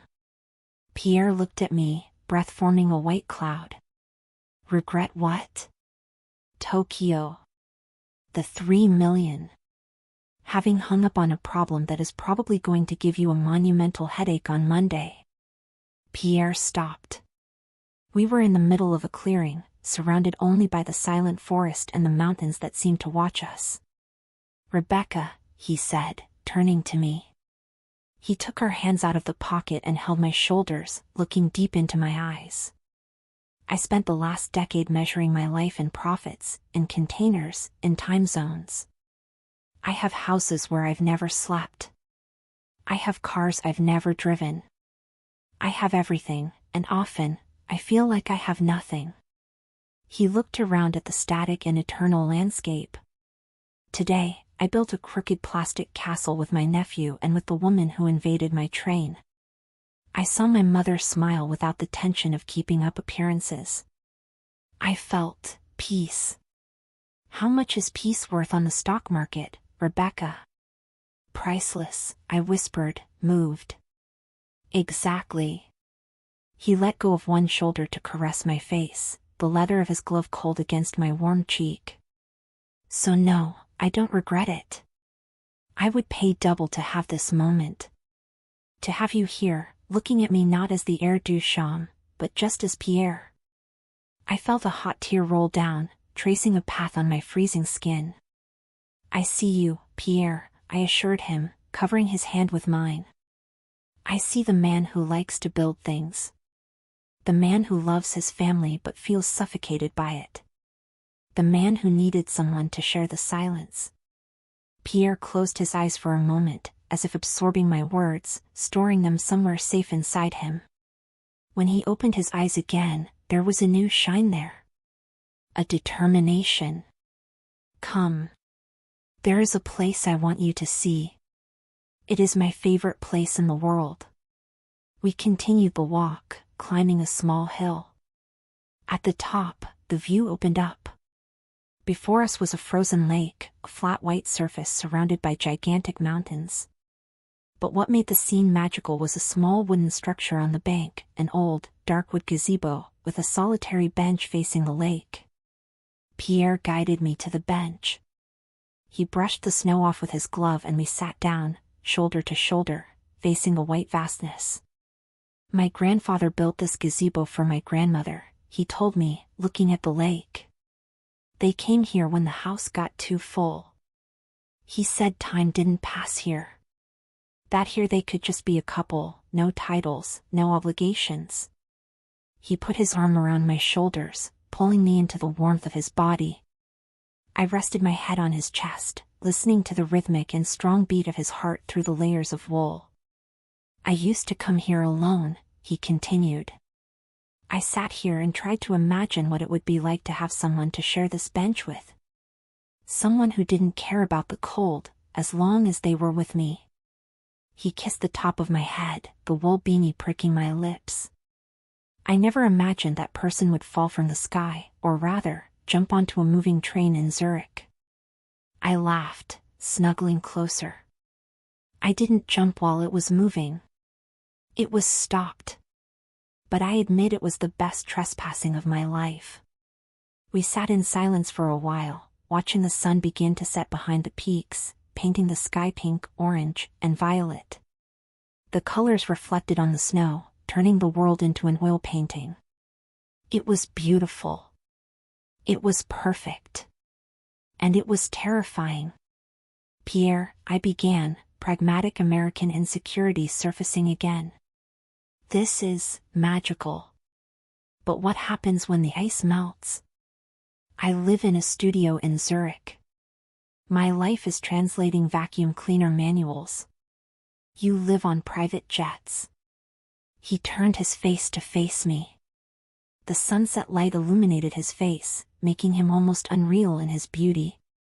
You think I'm going to let you go back to translating vacuum cleaner manuals after this? He asked, arching an eyebrow. It's my job, Pierre. It's my life. It was your life, he corrected gently. Things change. People change. Trains change tracks. He held my chin, lifting my face so I couldn't look away.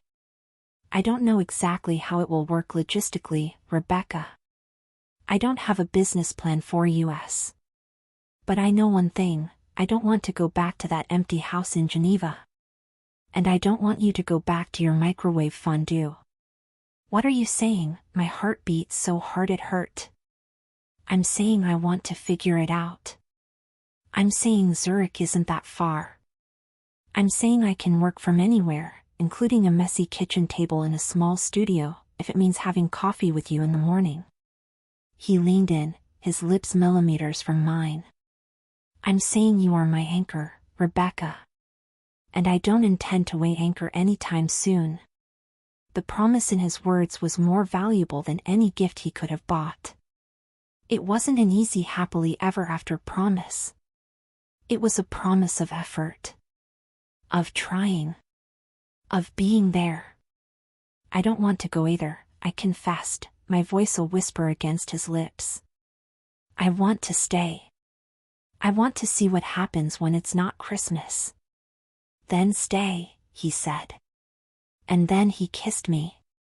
This time, the kiss wasn't hungry like the night before. It was slow. It was deep. It was a kiss of possession and surrender, sealed by the cold of our faces and the heat of our mouths. I tasted him, the smell of the forest, and the absolute certainty that, regardless of the cold outside, I would never feel cold inside again. Snow began to fall again, large, lazy flakes landing on our eyelashes and shoulders, covering the world in silence. Pierre pulled away just enough to look at me, his eyes shining. "Shall we go back?" he asked. My mother must be about to serve hot chocolate. And I think I promised Louis a rematch on the video game. I smiled, feeling a happiness so full it felt like I was going to float. "Let's go. But only if you carry me if I slip on the way down." Pierre laughed, standing up and pulling me with him. "I'll carry you, Rebeca. Down, up, and anywhere you need to go." He wrapped his arm around my waist, and we began to walk back to the house, where golden lights shone in the windows, promising warmth, family, and a future that, for the first time, I didn't need to translate to understand. It was the universal language of love, and I finally spoke it fluently. Our bubble of silence and snow was burst as soon as we sighted the chalet. There was no calm. There was a frenzy. Cars were being maneuvered in the driveway, exhaust smoke rising in the cold air, and the front door was wide open, with people running in and out carrying wicker baskets, extra blankets, and thermoses. Pierre stopped on the trail, holding my hand, and let out a low laugh. "Ah, I had forgotten. Operation Polar Dot." "Operation what?" I asked, seeing Odette on the porch, clapping her hands and giving orders like a general dressed in cashmere. "Remember the train? The one you invaded?" Pierre looked at me, eyes shining. "I didn't bring it just for myself. It's a family tradition. Every Christmas afternoon, we rent the locomotive for a 4-hour scenic tour through the Alps. We have afternoon tea on the move, watching the sunset on the peaks." He squeezed my hand. "Yesterday, I was in that carriage alone, in the dark, dreading this moment. Today, I can't wait to get on it with you." As soon as we came within earshot of Odette, she saw us. "There you are," she shouted, dramatically pointing to her wristwatch. "The conductor said we have a 10-minute window for departure or we lose the clear track. Pierre, put Rebeca in the car now." Sophie grabbed a warmer coat for her. We were swept up by the whirlwind. In minutes, we were all in a caravan of black SUVs going down the mountain toward the Gstaad train station. When we reached the platform, my heart leapt. There it was. Steam coming off the wheels of the vintage locomotive, promising an unforgettable journey. Let's go," shouted Uncle Luke, herding the children inside. Pierre guided me to the carriage entrance. He stopped before getting on, holding the handrail, and looked at me. "Ready to invade my train again, Sherry?" he teased. "This time, you have an official ticket." "Only if the ticket includes sitting next to the owner," I replied, climbing the steps. When I entered, I lost my breath. The train I had imagined was beautiful, but the reality of that carriage was breathtaking. It was a true palace on rails, evoking the golden age of travel. The walls were paneled in dark, polished wood, reflecting the golden glow emanating from every corner. There were no ordinary armchairs, instead, long, sinuous sofas extended along the sides, upholstered in rich emerald green velvet with tufted finish, adorned with golden brocade cushions that invited absolute comfort. I looked up and saw that the ceiling was a work of art, with moldings crafted in golden details and arabesques, from which hung wrought iron and glass lanterns spreading a warm, diffuse light. But it was the Christmas decoration that transformed the environment into a dream. Lush garlands of fresh pine, sprinkled with red berries, pine cones, and thousands of golden twinkling lights, contoured the entire carriage and hung over the windows, framing the landscape outside. The white marble tables were set for a king's afternoon tea. The white porcelain service with gold details shone under the light of candlesticks and crystal candelabras scattered around the room. Towers of sweets displayed cupcakes, petit fours, and scones, but the centerpiece of one of the tables was a sumptuous red cake, decorated with fresh fruit, that looked too delicious to cut.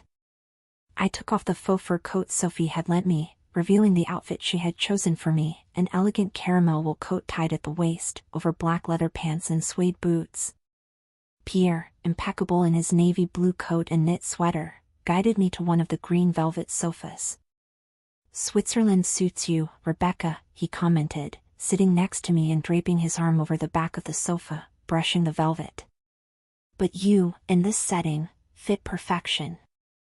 The train gave a long, nostalgic whistle, and with a gentle jolt, began to move. The next 4 hours were a spectacle. Through the large panoramic windows, the alpine landscape unfolded.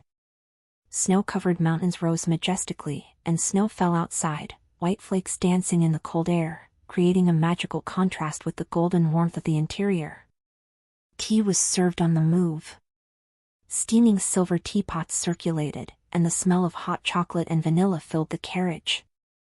There was no band, nor space to dance between the marble tables and luxurious sofas. The entertainment was connection. It was the laughter of Uncle Luke telling jokes, the children with their noses pressed against the glass watching mountain goats, and the sound of silver cutlery clinking softly. At one point, Odette tapped her spoon lightly on her porcelain cup. "Family," she said, raising a crystal glass that reflected the garland lights. "This year was challenging. But today, on this train, with all of you and with our new friend Rebeca." She smiled at me, and Pierre squeezed my hand on the green velvet. "I can only give thanks. A toast to Christmas and to the unexpected meetings that change everything." "Cheers," everyone toasted. As the sun began to set, the sky outside painted itself in soft shades of pink, orange, and twilight blue. The carriage filled with a reverent silence. The golden light of the sunset flooded the interior, mixing with the glow of the lanterns and Christmas lights. Pierre pulled me a little closer on the sofa. I rested my head on his shoulder, feeling the texture of his sweater and the warmth of his body. We watched the day say goodbye in an explosion of colors, framed by pine and velvet. We didn't need music. The rhythmic sound of the rails and Pierre's calm breathing were the perfect symphony. The train stopped at Gstaad station with a final hiss. It was already night outside. Pierre stood up and offered me his hand to help me out of the deep sofa. "The ride is over," he said, his voice firm but his eyes tender. "But the journey isn't. Do you understand?" I nodded, moved. "Good," he gave me a quick kiss, but loaded with promises. "Because now we're going back home, and I'm going to start planning the logistics of our next stop, Zurich." We got off the carriage into the cold night air. I looked back one last time. The empty carriage shone in the darkness, with its dark woods, green velvets, and golden lights, looking like a jewelry box holding the moment my life changed forever. I was ready for what was coming next. The return from the train station wasn't toward the road to Zurich. The caravan of black SUVs climbed the winding mountain again, returning to the lit refuge of Chalet La Toile. The post-train dinner was more intimate. The family, exhausted and happy from the magical afternoon, retired early.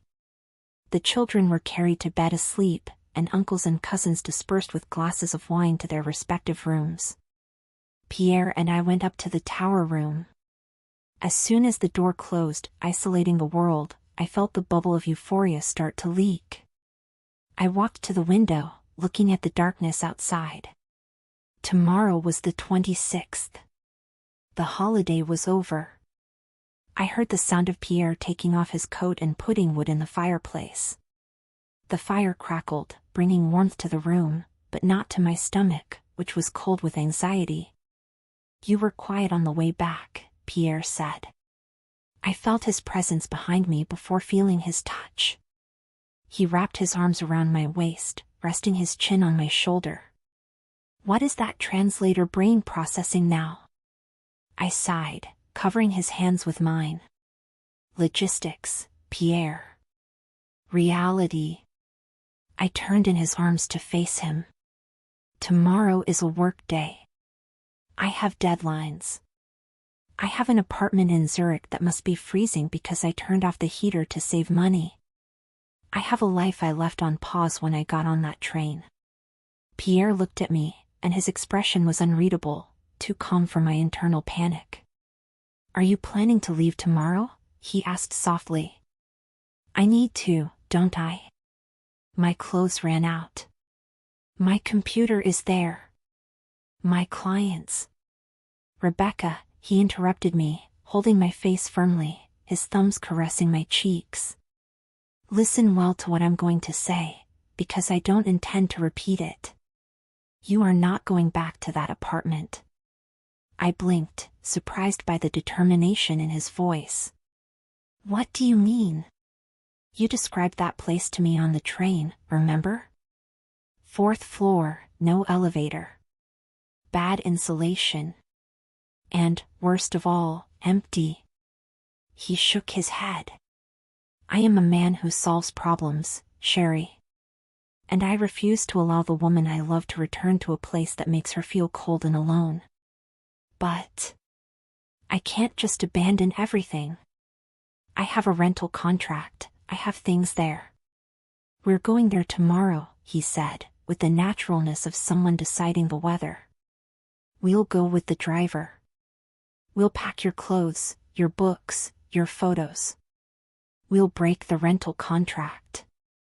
I have lawyers who love fighting with real estate agencies. But you are not sleeping one more night there. And my job? I insisted, voice cracking. Pierre, I'm not a trophy wife. I need to work. I can't live off you here at the chalet. Pierre let out a short, incredulous laugh. Do you think I'm going to let you waste that brilliant brain translating vacuum cleaner instructions? He let go of me and walked to the nightstand, picking up the leather notebook he had given me in the morning, placing it in my hands. Duchamp Logistics needs someone like you. Someone who understands human communication, not just words. I want you on my team, Rebeca. Working directly with me. Are you offering me a job? I asked, stunned. So I don't go back to Zurich? I'm offering a career. And I'm being selfish.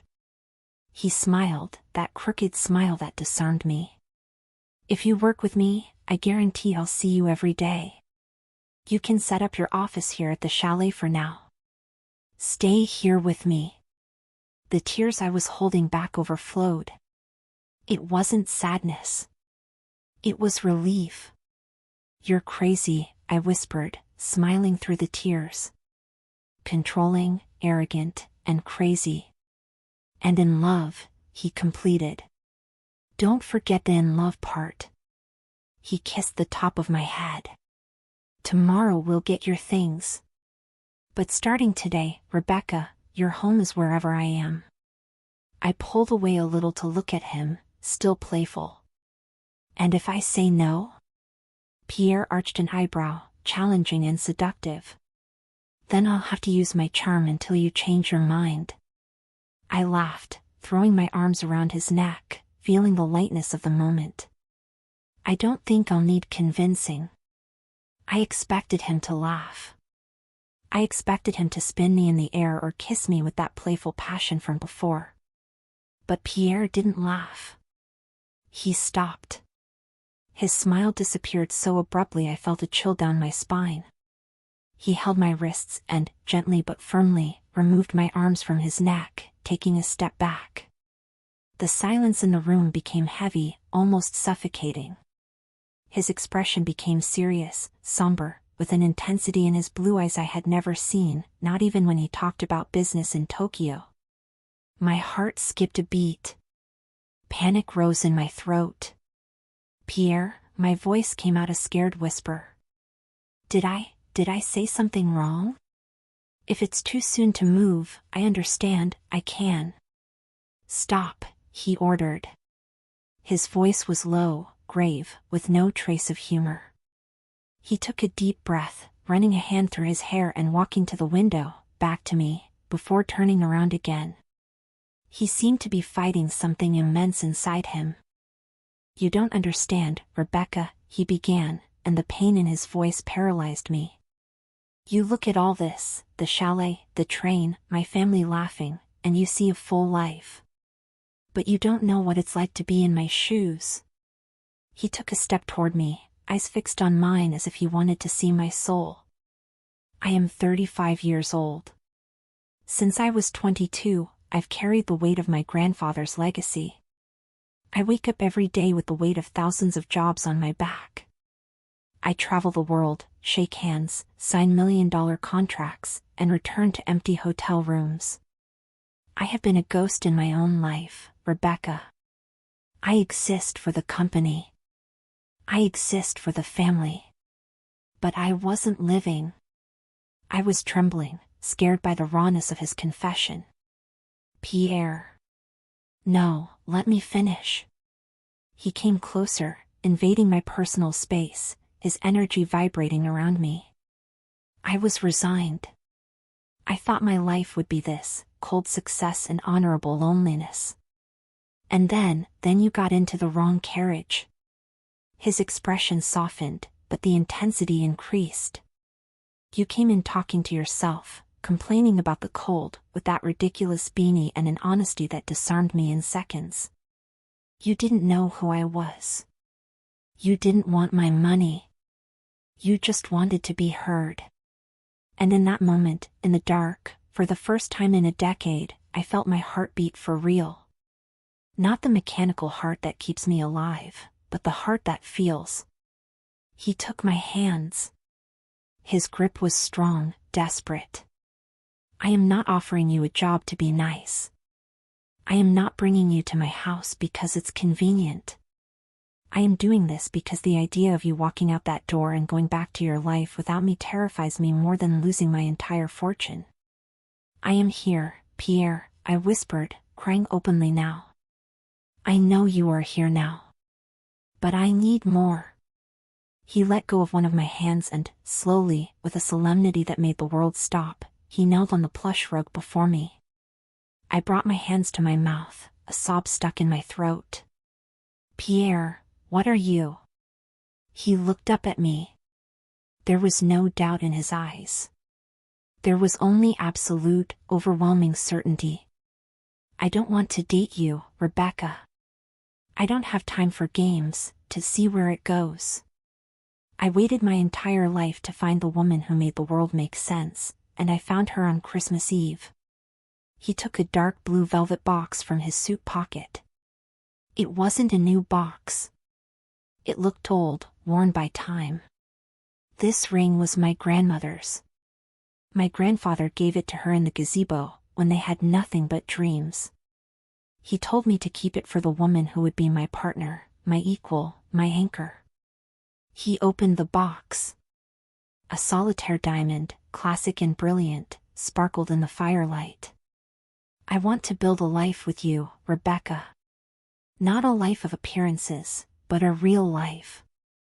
I want to wake up with you every day. I want to fight with you about the heater. I want to see you build Legos with our children one day. I want everything. And I want it now." His voice cracked, laden with emotion. "Rebecca, I know it's crazy. I know we've known each other for days. But time doesn't matter when the soul recognizes its home. Will you accept to marry me? Will you accept to be mine, today and forever?" The silence in the room was filled only by the crackling fire and the deafening beat of my heart. The shock had passed, replaced by a wave of love so strong I almost fell. I looked at the man kneeling in front of me. The powerful man who had stripped off all armor to offer me his heart. Yes, my voice came out strangled, but clear. "Yes, Pierre. I accept. I accept everything." He let out the breath he was holding, shoulders relaxing, and slid the ring onto my finger. It fit perfectly. He stood up and kissed me. It wasn't a kiss of lust or playfulness. It was a sealing kiss. A covenant kiss. It was the kiss of a man who had just saved his own life and of the woman who had found her destiny in a train carriage. For life, he whispered against my lips. For life, I promised back. The yes still echoed in the air, vibrating in the wooden walls of the tower room, when the gravity on Pierre's face dissolved. The fear and tension that held him rigid evaporated, giving way to pure, almost childlike joy that lit up his blue eyes like sun reflected on ice. He let out a hoarse laugh, a sound of absolute triumph, and before I could breathe, his large hands wrapped around my waist. With impressive ease, he lifted me off the floor. The plush rug disappeared beneath my feet. Instinctively, I grabbed his shoulders, feeling the texture of the expensive suit under my fingers, as he began to spin.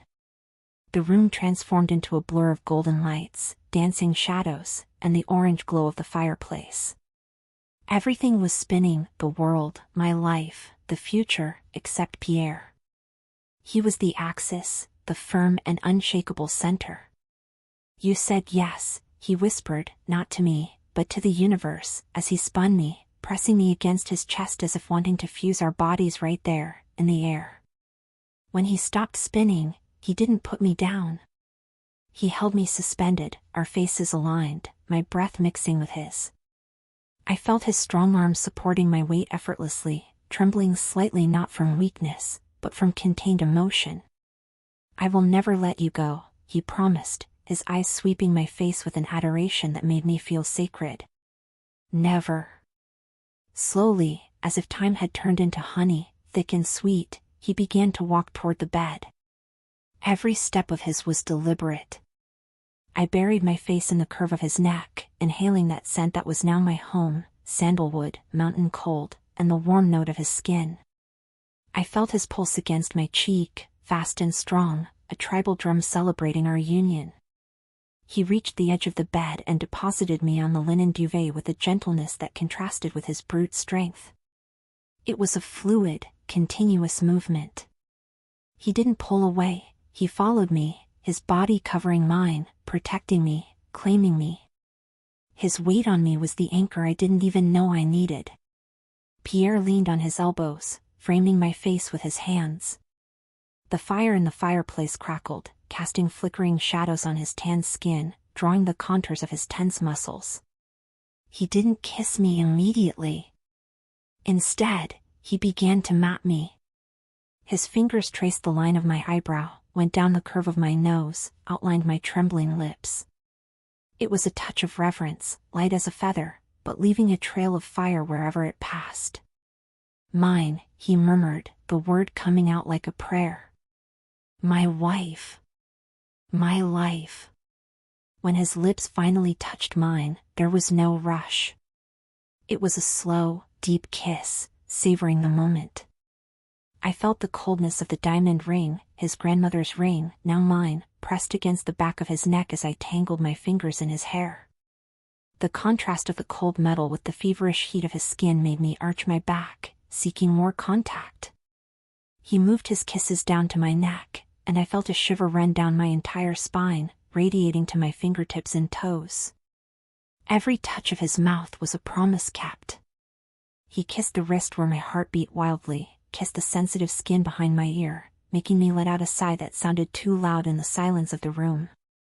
My hands explored his back, feeling the muscles move under the thin shirt. The need for skin against skin became unbearable. With trembling hands, I began to unbutton his shirt, and he pulled away just enough to help me, getting rid of the fabric as if it were an unnecessary barrier. When his skin touched mine, stripped of barriers, the world outside ceased to exist completely. There was no snow, no Duchamp family, no Tokyo contracts. There was only the scorching heat of his body, the texture of his rough and gentle hands roaming my curves, decorating my skin with the possession of his touch. He looked me in the eyes the whole time, an unbreakable connection that made everything infinitely more intimate than just physical pleasure. He wanted to see what I felt. He wanted to see the love reflected in my gaze, just as I saw in his. I love you, I whispered, voice cracking, tears of happiness wetting the pillow. Pierre stopped, his face hovering over mine, raw emotion in his expression. "I loved you from the moment you complained about the darkness in that train," he replied, voice choked up. "And I will love you until the last light goes out." And there, in the bed of the tower room, under the golden light of the fire and the protection of the mountains, we sealed our agreement. Not with signatures or documents, but with slow touches, shared sighs, and the absolute surrender of two souls who, against all odds, had found their way home in each other. The night stretched on, long and precious, every second engraved in my memory not as the end of a fairy tale, but as the first chapter of an extraordinary reality. The afternoon in the library passed in a blur of contracts and technical terms. I was immersed in work, but my mind wandered constantly to Geneva, imagining Pierre in a cold meeting room, fighting corporate dragons. Night fell, and he didn't return. I received only a brief message: meeting extended. Negotiations stalled. We'll have to spend the night here to try to save the deal in the morning. Miss you. Sleep well. Sleeping in the giant bed of the tower room without him felt wrong. The empty space beside me was a physical reminder that the life I had chosen came with absences. But, unlike my old life, now I knew someone was fighting to get back to me. The next day dawned with a crystal-clear blue sky. I was having breakfast with Odette and the children when we heard the unmistakable sound of tires crunching gravel in the driveway. Louis was the first to jump from his chair.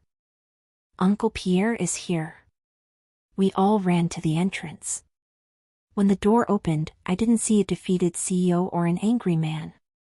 I saw an exhausted man, yes, with stubble shadowing his face and eyes red from fatigue, but as soon as he saw us, the tension in his shoulders collapsed.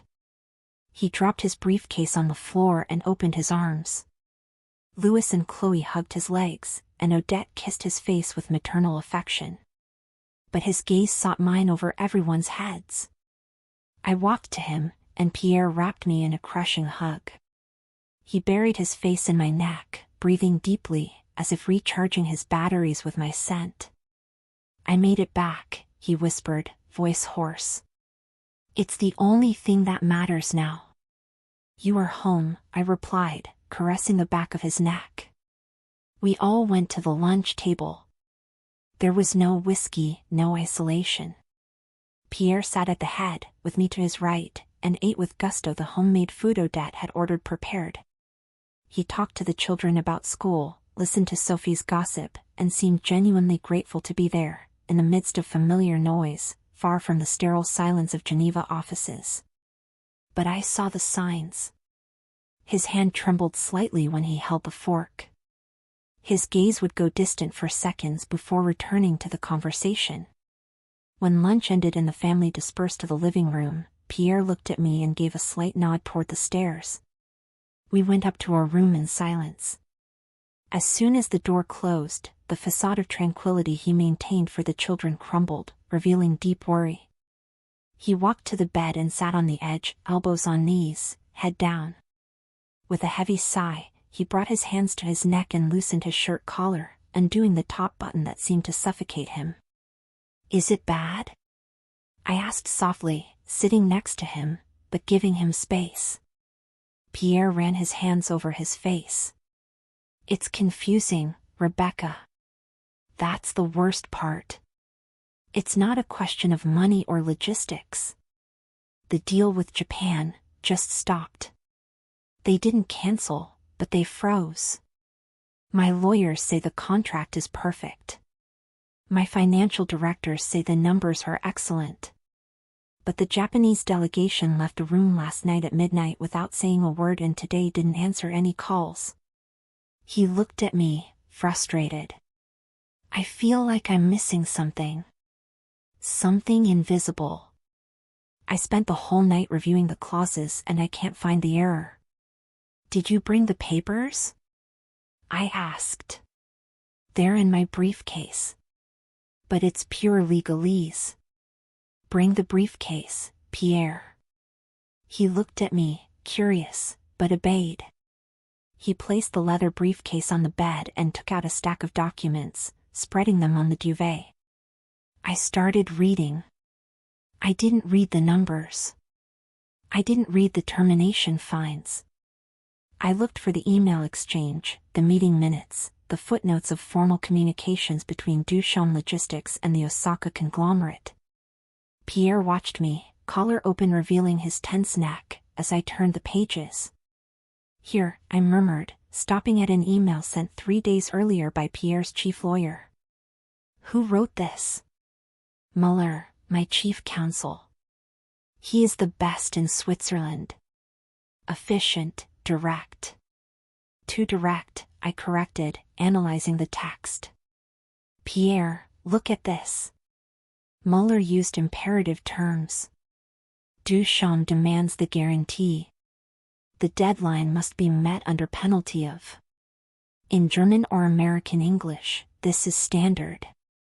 But for a traditional Japanese partner, who values harmony and building long-term relationships, this sounds like a threat.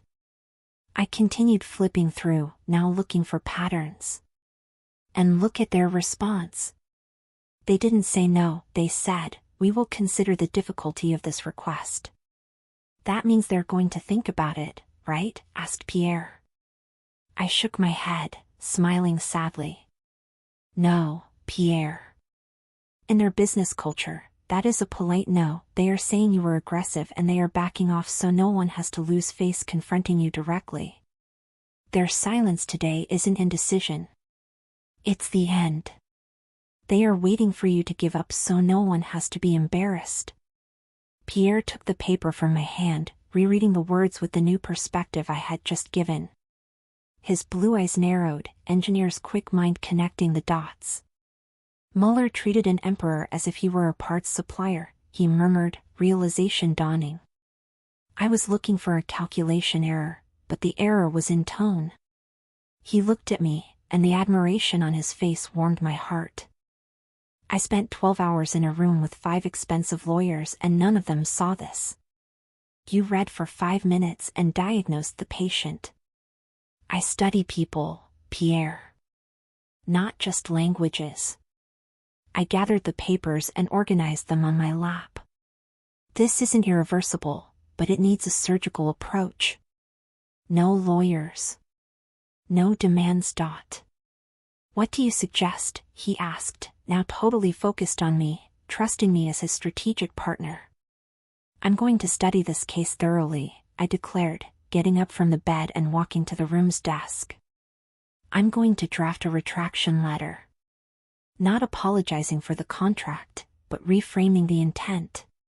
We're going to change the narrative from demand to mutual protection partnership. And you are going to send it personally, not Muller. Pierre stood up and came to where I was. He placed his hands on my shoulders, massaging the tension there, and kissed the top of my head. You are brilliant, he whispered. Go study the case, Sherry. I'm going to take a shower to wash Geneva off my body. And when I get out, I want you to tell me exactly how we are going to save this empire together. I sat at the chair, opened my notebook, and started typing. Pierre went to the shower, and for the first time, the sound of falling water wasn't just routine, it was the sound of a man who could finally relax, knowing someone was taking care of the hidden lines he couldn't see. The silence in the tower room was broken only by the rhythmic sound of my fingers dancing on the keyboard and the occasional crackle of wood in the fireplace. I was in a trance. It wasn't the translator of technical manuals typing. It was the diplomat, the strategist, the woman who understood that behind billion-dollar contracts existed proud human beings in ancient cultures. I rewrote the opening paragraph 3 times. I deleted terms like final deadline and consequences. I replaced them with planning horizon and mutual impact. With every line, I tried to undo the knot of aggression that lawyer Muller had created, transforming an ultimatum into a respectful invitation to continue a joint journey. I heard the bathroom door open. Steam escaped, bringing the smell of sandalwood soap and cleanliness. Pierre came out. He wore dark gray sweatpants, loose at the waist, and a simple white cotton t-shirt that clung lightly to his still damp skin. His hair was wet, combed back with his fingers, and the stubble gave him a rustic look, very different from the armored CEO in suit and tie. He said nothing. He just walked to the desk, stopped behind my chair, and rested his hands on my shoulders. The heat of his body radiated to mine, a solid and comforting presence. "Finished?" he asked, voice low, leaning in to read the screen. "Almost," I murmured, without taking my eyes off the text. "I'm on the conclusion." "Pierre," I changed the structure. Instead of focusing on what they must deliver to us, I focused on the legacy that Duchamp and Osaka Heavy Industries will build together in the next 50 years. Japanese think in generations, not fiscal quarters. I finished the last sentence. "We await, with respect and patience, your guidance on how we can harmonize our goals for the success of both houses." I leaned back in the chair, feeling Pierre's chest against my back. He remained silent, reading the document from beginning to end. I felt his breath hit the top of my head, slow and steady. When he finished, there was a long pause. I tensed, expecting technical criticism, the engineers finding the language too flowery. But then, he squeezed my shoulders tightly. "Muller would take a month to write this and still get the tone wrong," he said, and the admiration in his voice was palpable. "You turned a street fight into a tea ceremony. It's firm, but it's elegant. Honorable." He spun my chair so I faced him. He leaned on the arms of the chair, cornering me in a delicious way, his face close to mine. The blue eyes no longer had the red of fatigue, now they shone with a mix of relief and desire. "Are you sure about this?" he asked. "If we send this, we are admitting we were aggressive. We are lowering our guard." "We aren't lowering our guard, Pierre. We are extending a hand."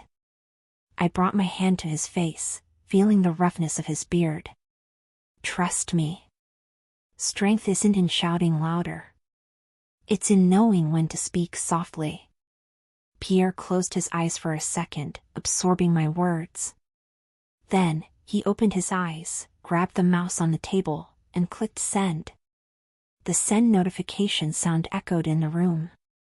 It was done.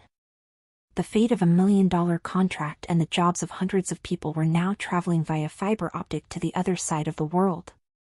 Pierre let out the air from his lungs, as if he had held his breath for 2 days. "Now," he said, moving away from the table and pulling me by the hand to stand up.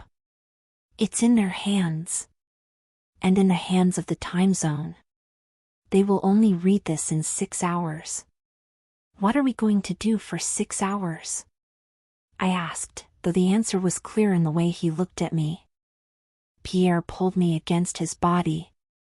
The smell of fresh bath and the softness of his t-shirt cotton were an invitation to rest. "We are going to do the only thing I couldn't do in Geneva," he murmured, passing his arm behind my knees and lifting me into his lap effortlessly, as if I were made of feathers. I wrapped my legs around his waist and my arms around his neck. "Sleep?" I teased, brushing my nose against his. Eventually, he smiled, walking to the bed. "But first, I need to thank my new director of strategy. And I think the compensation package includes unlimited kisses and total CEO exclusivity." He laid me on the bed and covered us with the heavy duvet, creating a warm, private cocoon. The world outside, with its contracts and problems, disappeared. We lay there, on our sides, face to face. Pierre didn't seem to be in a hurry. He caressed my face, tracing the outline of my eyes with his thumb. "You saved me today," he said seriously. "Not just the contract. You saved me from becoming the bitter man who yells at lawyers. You brought me back to center." "That's what partners are for," I replied, interlacing our fingers on the pillow, the engagement ring pressed between our skin. One holds the flashlight while the other fixes the machine. Pierre smiled and leaned in to kiss me. It was a slow, lazy kiss full of gratitude. Afterward, the exhaustion of 2 days without sleep finally overcame him.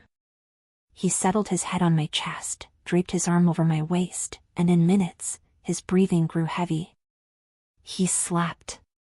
I stayed awake for a while longer, watching him sleep, stroking his dark hair. The notebook on the table was in sleep mode, the little light blinking. We had cast our lot to the world. But there, in that silent embrace, I knew we had already won the biggest prize of all. The sound that woke me wasn't the alarm, nor the sun, which hadn't risen yet. It was a soft, digital, insistent ping coming from the desk. I opened my eyes in the dim light of the room. The clock on the nightstand read 4:15 a.m. Beside me, Pierre slept deeply, his heavy arm thrown over my waist, breathing slow and rhythmic against my shoulder. He didn't move at the notification sound.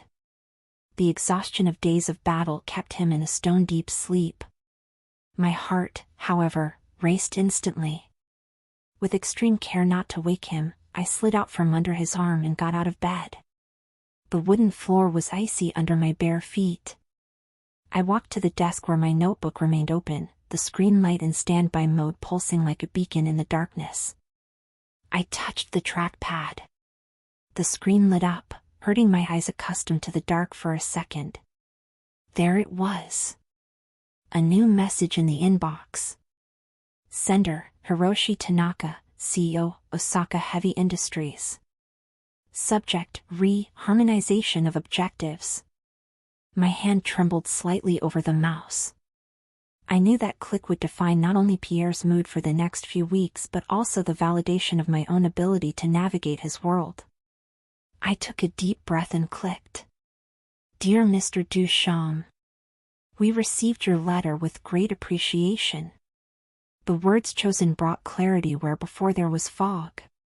We understand now that Duchamp Logistics' intention was not to impose restrictions, but to protect the honor of our future collaboration. We thank you for the sensitivity in recognizing the value of time and mutual trust. We accept your proposal to reformulate the guarantee terms. Our teams are authorized to resume port activities immediately. We await your visit in Tokyo in the spring to celebrate, not just a contract, but a lasting friendship. Respectfully, H. Tanaka. I released the breath I didn't even know I was holding. Tears pricked my eyes. It wasn't just a yes. It was a complete diplomatic victory. I felt two warm hands wrap around my waist and a chin brush my shoulder. I jumped in fright but relaxed immediately upon smelling Pierre. You're awake before the chickens, he whispered, voice hoarse with sleep, kissing my neck. What is so interesting on that screen? He hadn't seen it yet. He was just hugging me, seeking warmth. Pierre, I said, covering his hands with mine. Read. He rested his chin on my shoulder again and fixed his eyes on the screen. I felt his body tense for a second as he read the lines in formal English. 1 second. 2 seconds. And then, he let out a laugh. Not the polite business laugh, nor the light flirtatious laugh. It was a laugh of deep, visceral relief. Mon Dieu. He murmured, rereading the phrase resume port activities immediately. They didn't just come back. They invited us for the spring. That is unprecedented with Tanaka. He never invites anyone before 5 years of partnership. He turned me in his arms, the blue light of the screen illuminating his face, which was now fully awake and shining with pride. You did this, he said, holding my face. Rebeca, do you realize? You saved the entire fiscal year with 3 paragraphs. We did this, I corrected, smiling. You had the courage to let me try. Any other CEO would have called me crazy for letting his girlfriend rewrite $1 million contract at 7 in the evening, he laughed, shaking his head in disbelief. But, God, how I love being right about you. He lifted me off the floor in a tight hug, spinning me slightly in the narrow space between the table and the chair. What does this mean? I asked when he put me down.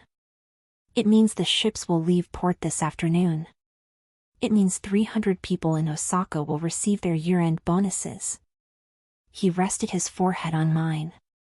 And it means I don't need to fly to Japan tomorrow. I can stay here. With you. So the crisis is over? The crisis is over.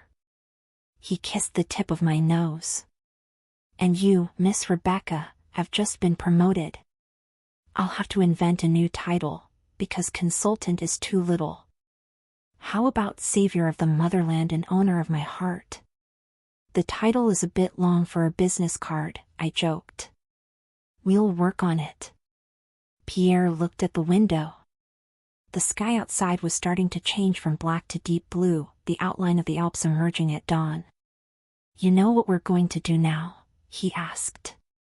Go back to bed? It's 4:30 in the morning. No. He held my hand, guiding me out of the library toward the kitchen. We're awake, the contract is saved, and we have a house full of food. Let's make breakfast. American pancakes. You teach me. Now. Now. I want to celebrate. And I want to see the sun rise in the kitchen, messy with flour, with the woman who just proved the pen really is mightier than the sword. We went down the stairs in silence, like two naughty children. In the large industrial kitchen of the chalet, Pierre seemed lighter than I had ever seen him. While I mixed the batter and he tried, clumsily, to flip the pancakes on the griddle, laughing when one fell folded, I realized something fundamental. Contracts were important. Money was useful. But the flour on his face, the smell of brewing coffee, the complicity in the silent dawn, was true wealth. When the sun finally peeked over the snowy peaks, flooding the kitchen with golden light, we were sitting at the marble island, sharing a plate of imperfect and delicious pancakes. Pierre stopped eating, looked at the illuminated horizon, and then at me. Hiroshi Tanaka said he awaits our visit in the spring, he commented. Spring in Japan is cherry blossom season. They say it's the most romantic setting in the world. He wiped a bit of syrup from my lip with his thumb. I think it would be a perfect place for our honeymoon. What do you think? I smiled, feeling the sweet taste of the future. I think I'm going to start learning Japanese, Pierre. That's my girl. And there, under the rising sun of a new day, Duchamp Logistics was safe, and so were we. The smell of melted butter and maple syrup worked better than any church bell to wake up Chalet Latoile. It was 7:30 in the morning when I heard the sound of small feet running down the upstairs hallway. Pierre, who was finishing stacking a tower of somewhat crooked pancakes on the ceramic platter, winked at me. He had a streak of flour on his cheek and looked happier than I ever imagined possible for a man carrying the weight of the world on his shoulders. The cavalry is coming, he warned, wiping his hands on a dishcloth. The kitchen door opened with a bang. Louis skidded in his socks, followed by Chloe, dragging her stuffed rabbit. Both stopped static, staring at the scene. Uncle Pierre, the serious executive, wearing a plaid apron, which must have been from some old cook, as it was short on him, flipping pancakes, while I poured orange juice at the center island. You made pancakes? Louis asked, eyes wide as if he had seen a late Christmas miracle. American pancakes? For real? For real, my captain, Pierre replied, taking an exaggerated bow. With the technical consultation of Miss Rebeca, of course. Sit down. In-flight service is about to begin. In a few minutes, the kitchen was invaded by the rest of the clan. Sophie entered yawning, wrapped in a silk robe, followed by Odette, who, as always, was already impeccable, even if just for coffee. Mon Dieu, what is this wonderful mess? Sophie exclaimed, stealing a strawberry from the bowl. Pierre in the kitchen? Is the world ending? The world isn't, but your hunger is, he retorted, placing the steaming platter in the center of the rustic wooden table in the breakfast nook. Breakfast was delicious chaos.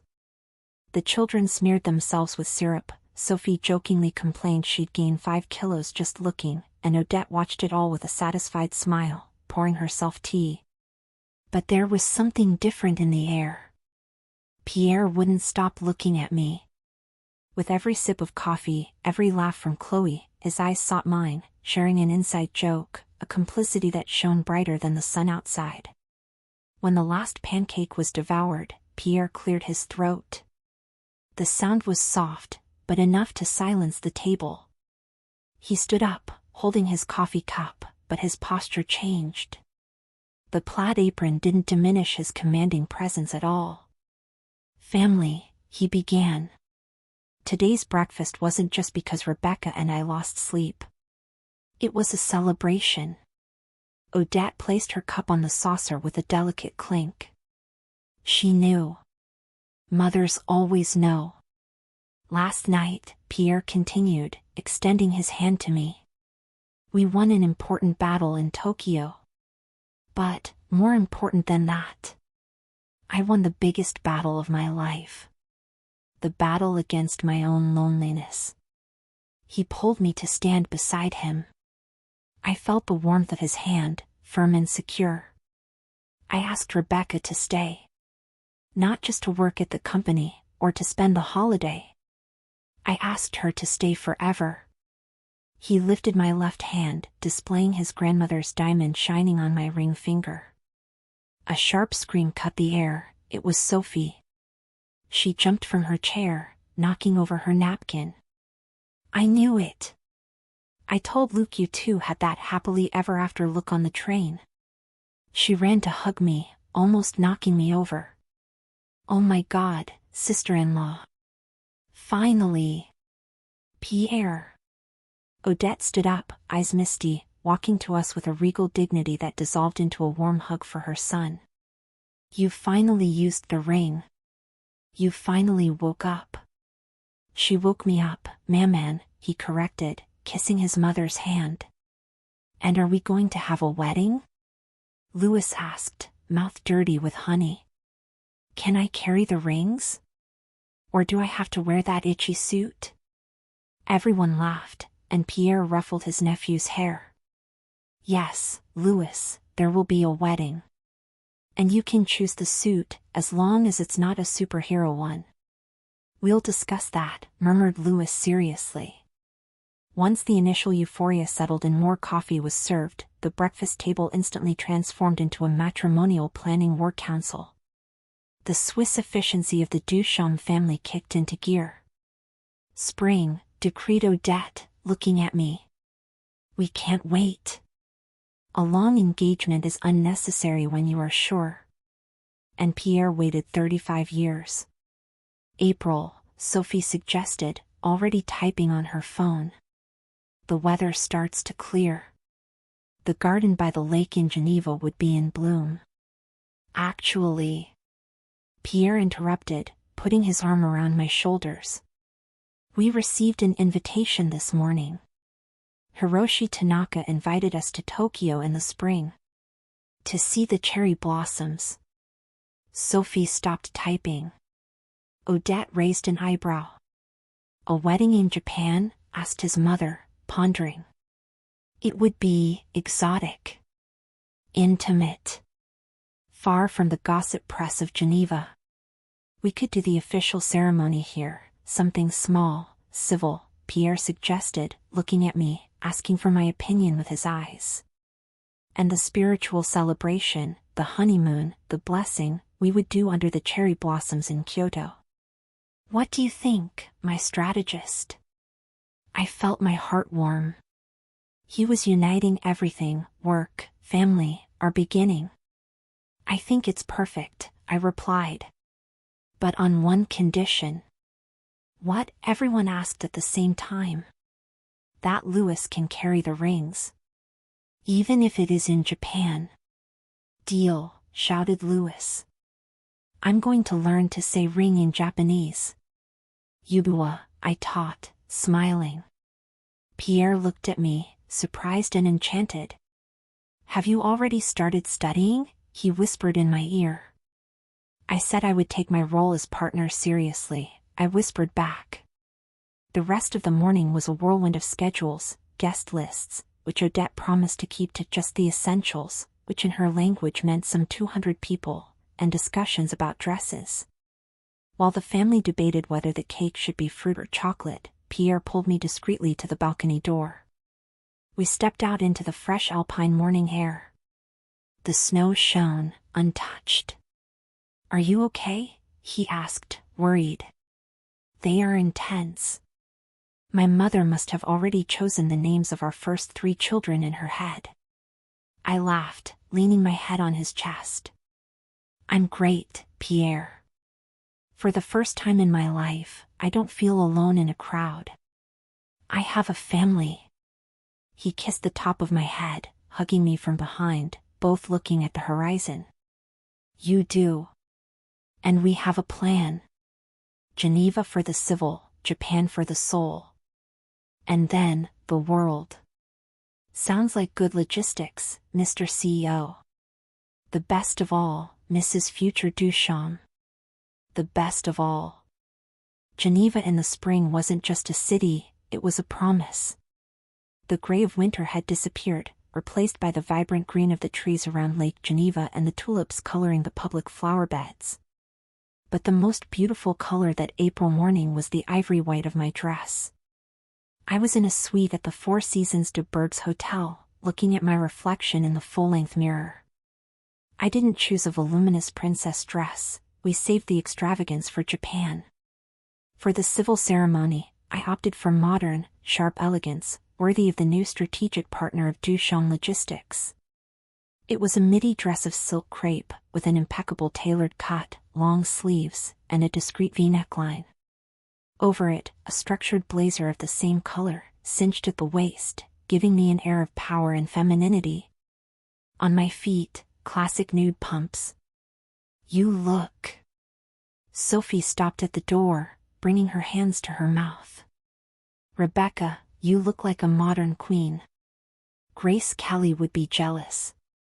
"It's simple," I said, running my hand over the smooth fabric, feeling nervousness bubble in my stomach. "It's perfect," corrected Odette, appearing behind her daughter. She adjusted a pearl clip in my hair, which was loose in soft waves, as Pierre liked. "It is the image of the woman who tamed my son. Now, let's go."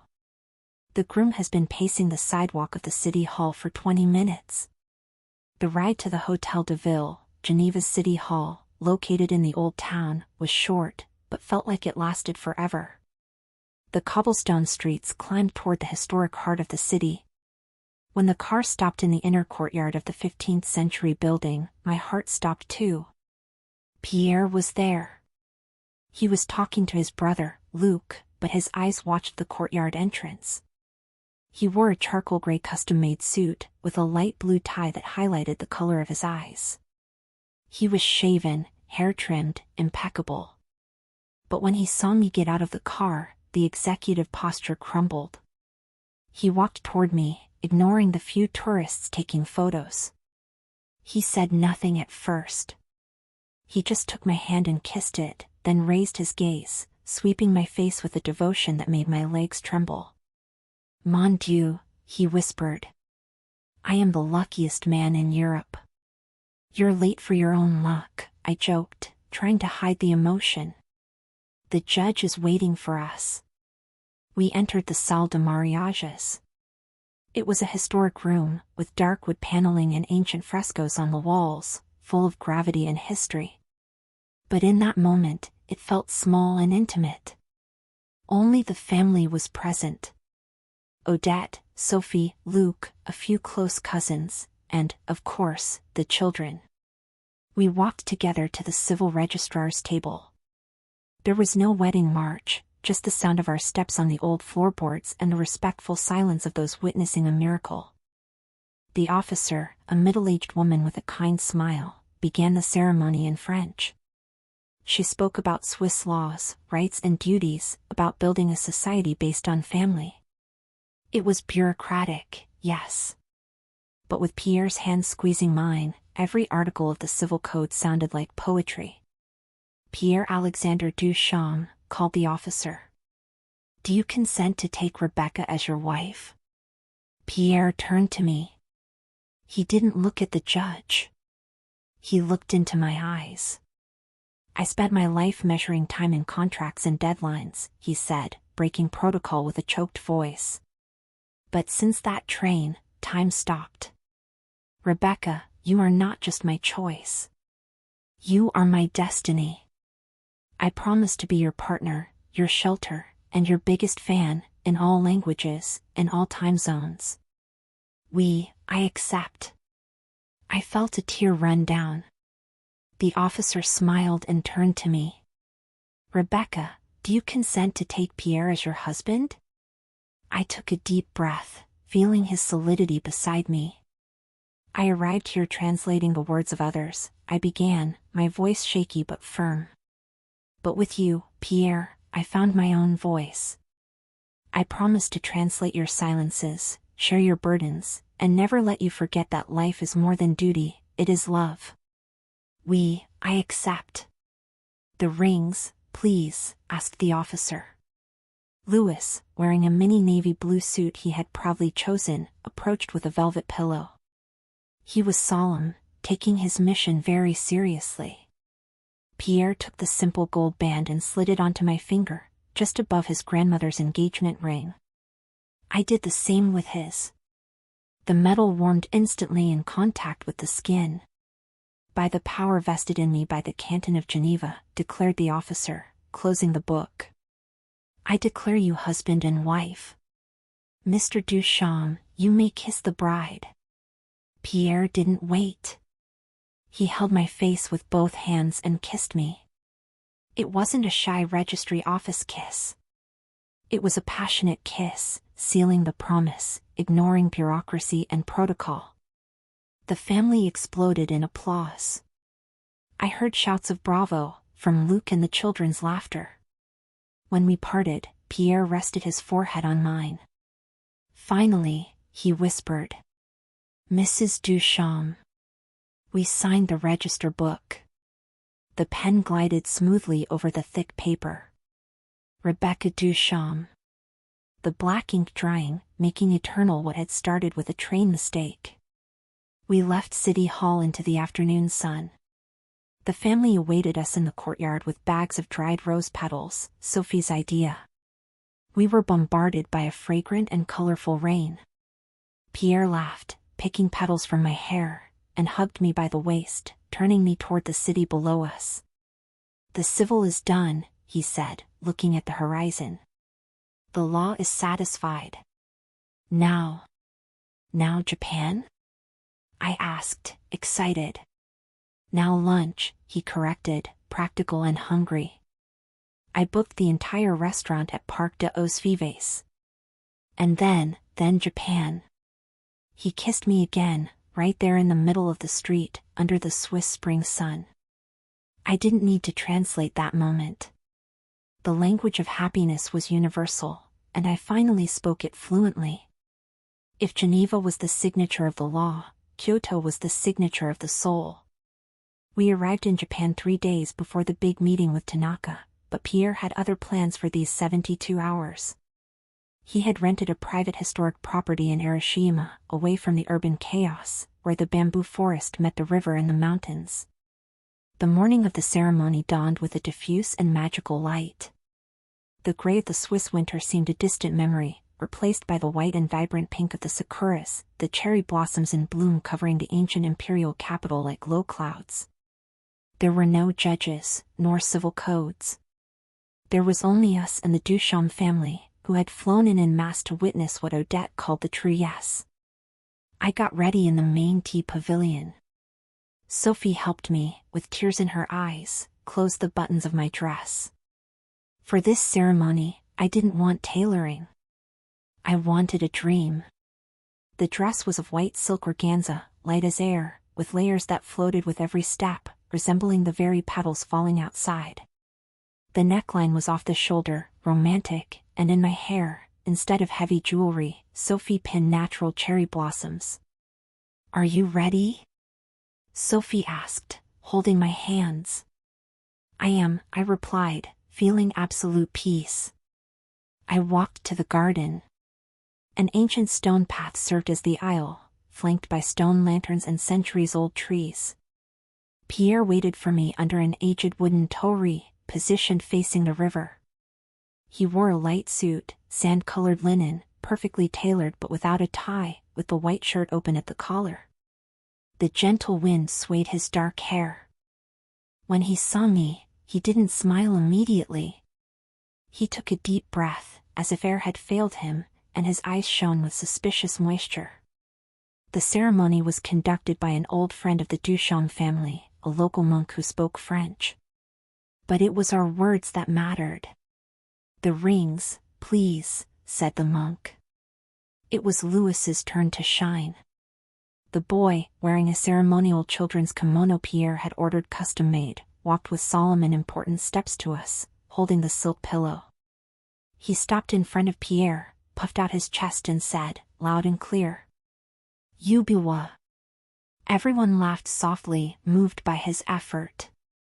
"Arigato, Louis-san," Pierre thanked him, bowing respectfully to his nephew before taking the ring. He held my hand, sliding the gold band against the one already on my finger, sealing the pact.